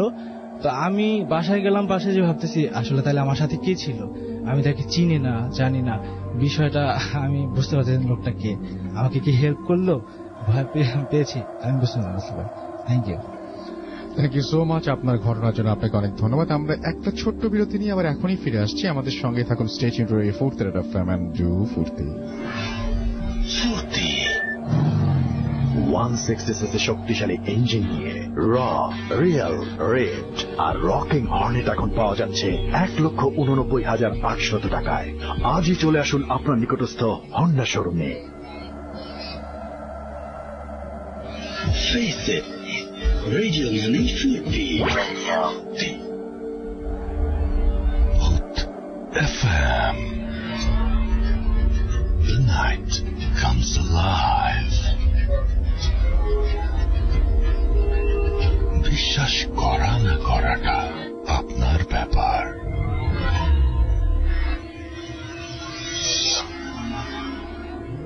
ইয়েস, বিশ্বাস করা বা না করাটা কমপ্লিটলি আপনার ব্যাপার। লিসনিং টু রেডিও ফুর্তি রেড এফএম, আমি রাসেল আছি সাথে। ঘড়িতে সময় রাত 1:31। আমি বলেছিলাম কিছুক্ষণের জন্য আমাদেরকে যারা দেশের বাইরে রয়েছেন তাদেরকে একটু সুযোগ দেওয়ার জন্য, এবং আপনারা দিয়েছেন। Thank you very much. Shaon Shamim Malaysia থেকে আছেন এবং তিনি বলছেন যে রাত 3টা বাজে, বাট লাইভ শোনার মজা নেওয়ার জন্য আছি। আমি জানি যে আপনারা যারা দেশের বাইরে থাকেন তারা অনেক কাজ করেন এবং অনেক ব্যস্ত একটা সময় চায়, তারপরে এই যে রাত জেগে যে কাজ করছেন এবং ম্যাক্সিমাম জায়গাতেই শুক্রবার ছুটির দিন না, সো আপনাদের অফিস থাকে সবকিছুই, তারপরেও যে এত কষ্ট করে করছেন, তারপরে যদিও ফ্রাইডে নাইট, তারপরেও আমি বলবো যে থ্যাংক ইউ ভেরি মাচ। আমরা খুবই মানে আপনাদের এই ব্যাপারটা আমরা খুবই আপনাদের কাছে অনেক বেশি ঋণী যে আপনারা সবসময় আমাদেরকে এভাবে সময় দেন। এবং তিনি বলছেন যে ভূত এফএমের যেন কোনো এপিসোড মিস না হয়, সেই জন্য প্রথম থেকে তিনি এই ঘটনাগুলো শোনেন। Thank you so much Shaon Shamim, আপনাকে অনেক ধন্যবাদ। এবং যখন দেশে আসবেন তখন অবশ্যই আমাদেরকে জানাবেন। আবরার ফাহিম খান ইরাম আমাদের সাথে আছেন এবং তিনি নিউ ইয়র্ক ইউনাইটেড স্টেটস থেকে শুনছেন। And thank you so much আমাদের সঙ্গে থাকার জন্য। এখন মনে হয় নামাজের পরের সময়টা, রাইট? সো এখন তো আপনাদের লাঞ্চের টাইম, এই মুহূর্তে আমাদেরকে শুনছেন। থ্যাংক ইউ সো মাচ এবং আশা করছি ভালো লাগছে। যদিও চারিদিকে দিনের আলো, তবে দুপুর বেলাটা কিন্তু খুব অদ্ভুত একটা সময়। আমি সবসময় বলি যে গভীর রাত যেরকম ভয়ঙ্কর সময়, দুপুর বেলাটাও বেশ ভয়ের। কিন্তু ফয়সাল আহমেদ আমাদের সাথে আছেন এবং তিনি কাতার থেকে শুনছেন এবং তিনি বলছেন যে অনেক লোক একসাথে বসে শুনছে। Thank you so much. আশা করছি আপনাদের ভালো লাগছে এবং সবসময় আপনারা ভালো দলে আছেন। আমাদের সঙ্গে আছেন, দেখতে পাচ্ছি, হ্যালো রাসেল ভাই, আমি Sabbir Ahmed from Murshidabad, West Bengal, India. I am with ভূত এফএম সিন্স 2000। আচ্ছা, তিনি বলছেন যে তিনি 2013 থেকে তিনি ভূত এফএম আছেন এবং তিনি বলছেন আই লাভ ভূত এফএম এবং আমাদের সবাইকে তিনি অনেক পছন্দ করেন, তিনি জানিয়েছেন। Thank you very much.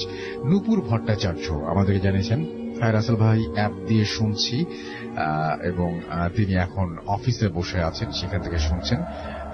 এবং আমাদের সাথে আছেন, দেখতে পাচ্ছি, ইমরান এবং তিনি দুবাই থেকে আমাদের সাথে আছেন এবং আমাদের সাথে আছেন, দেখতে পাচ্ছি আমাদের সাথে আছেন এই মুহূর্তে। I have been listening to the FM since the first ever episode. Now I'm staying in Malaysia.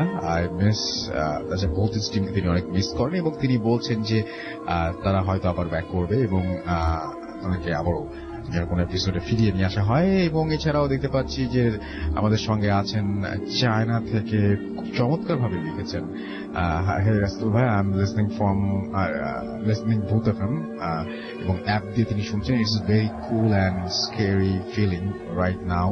I am in China এবং তিনি চায়নার ইউনান মনে হয় এটা হবে, সেখানে আছেন এবং সেখান থেকে তিনি শুনছেন।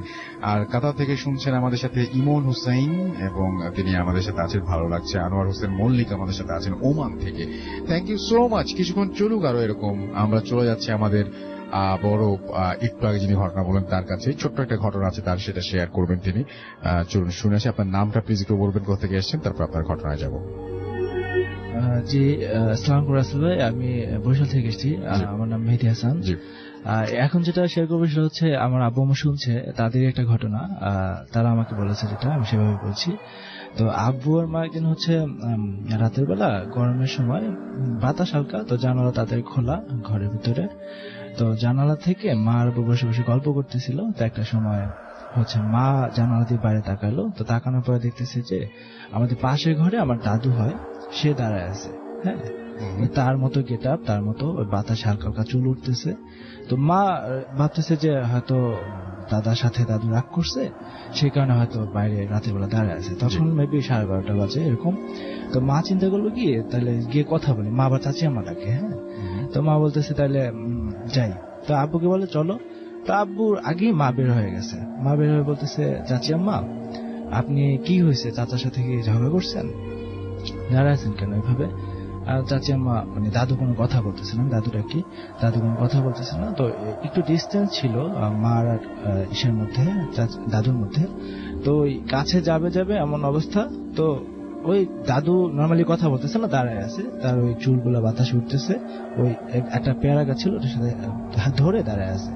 তো এর মধ্যে কি করলো, মা কাছাকাছি চলে যাবে, এই মুহূর্তে পিছন দিয়ে হচ্ছে আব্বু মাকে ধরে ফেলছে। আব্বু মাকে ধরে বলতেছে তুমি কই যাইতেছো? বলে দেখো না চাচি আম্মা চাচার সাথে ঝগড়া করছে, এখন রাগ করে দাঁড়ায় আছে।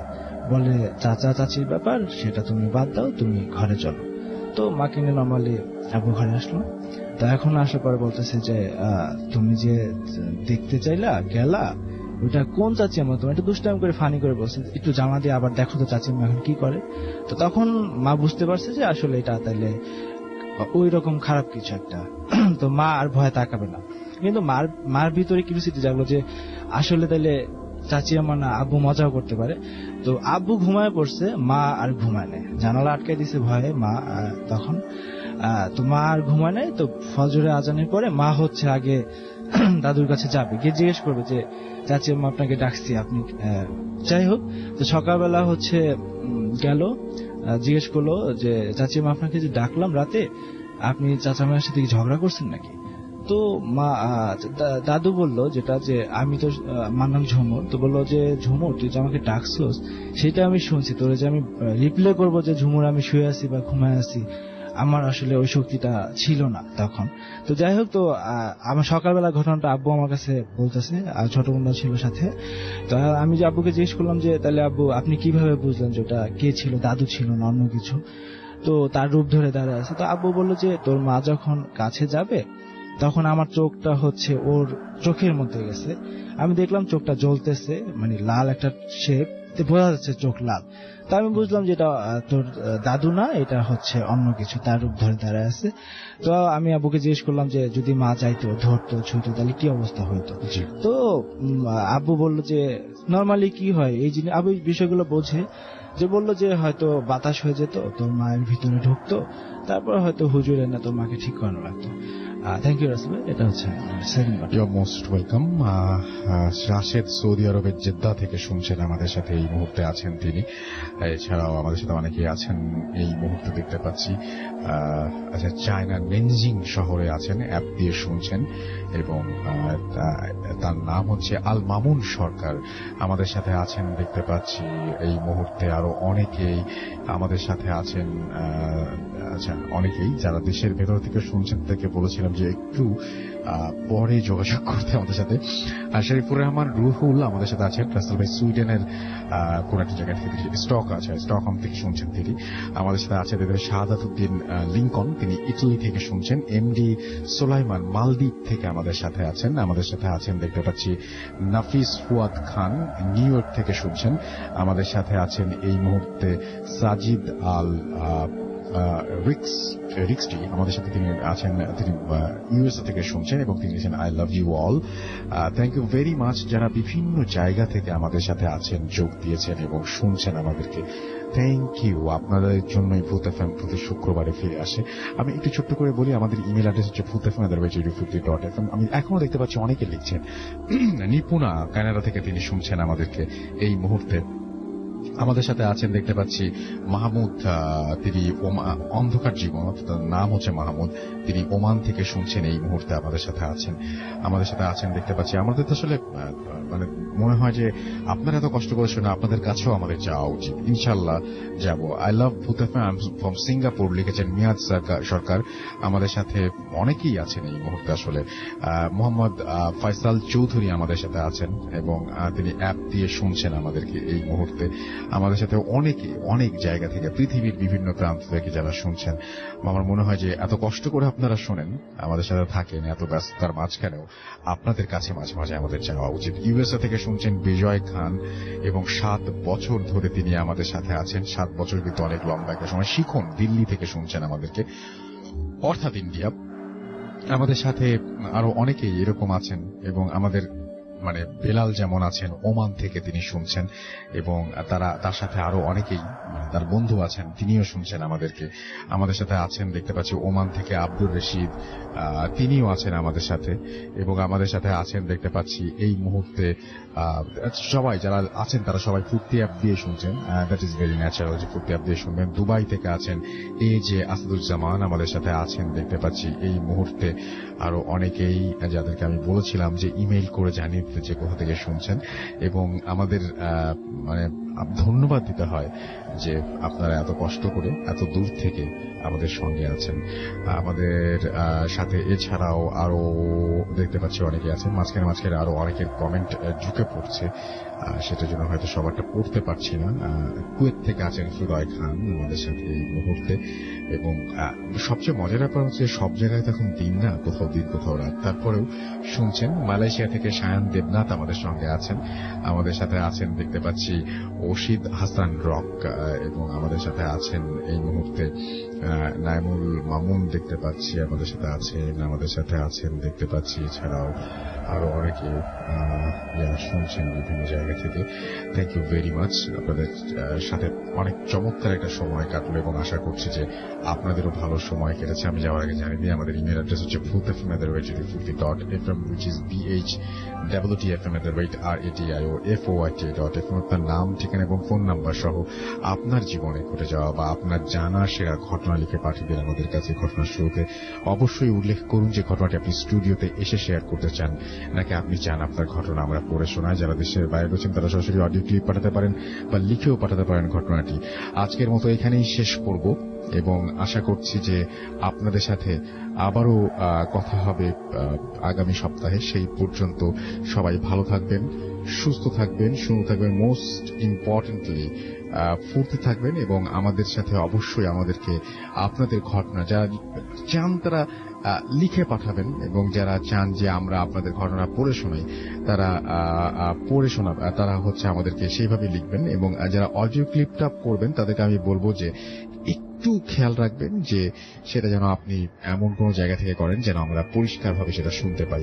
আজকের মতো এখানে শেষ করছি, কথা হবে আবারও আগামী সপ্তাহে। সেই পর্যন্ত ভালো থাকুন, সুস্থ থাকুন, মোস্ট ইম্পর্টেন্টলি ফুর্তিতে থাকুন।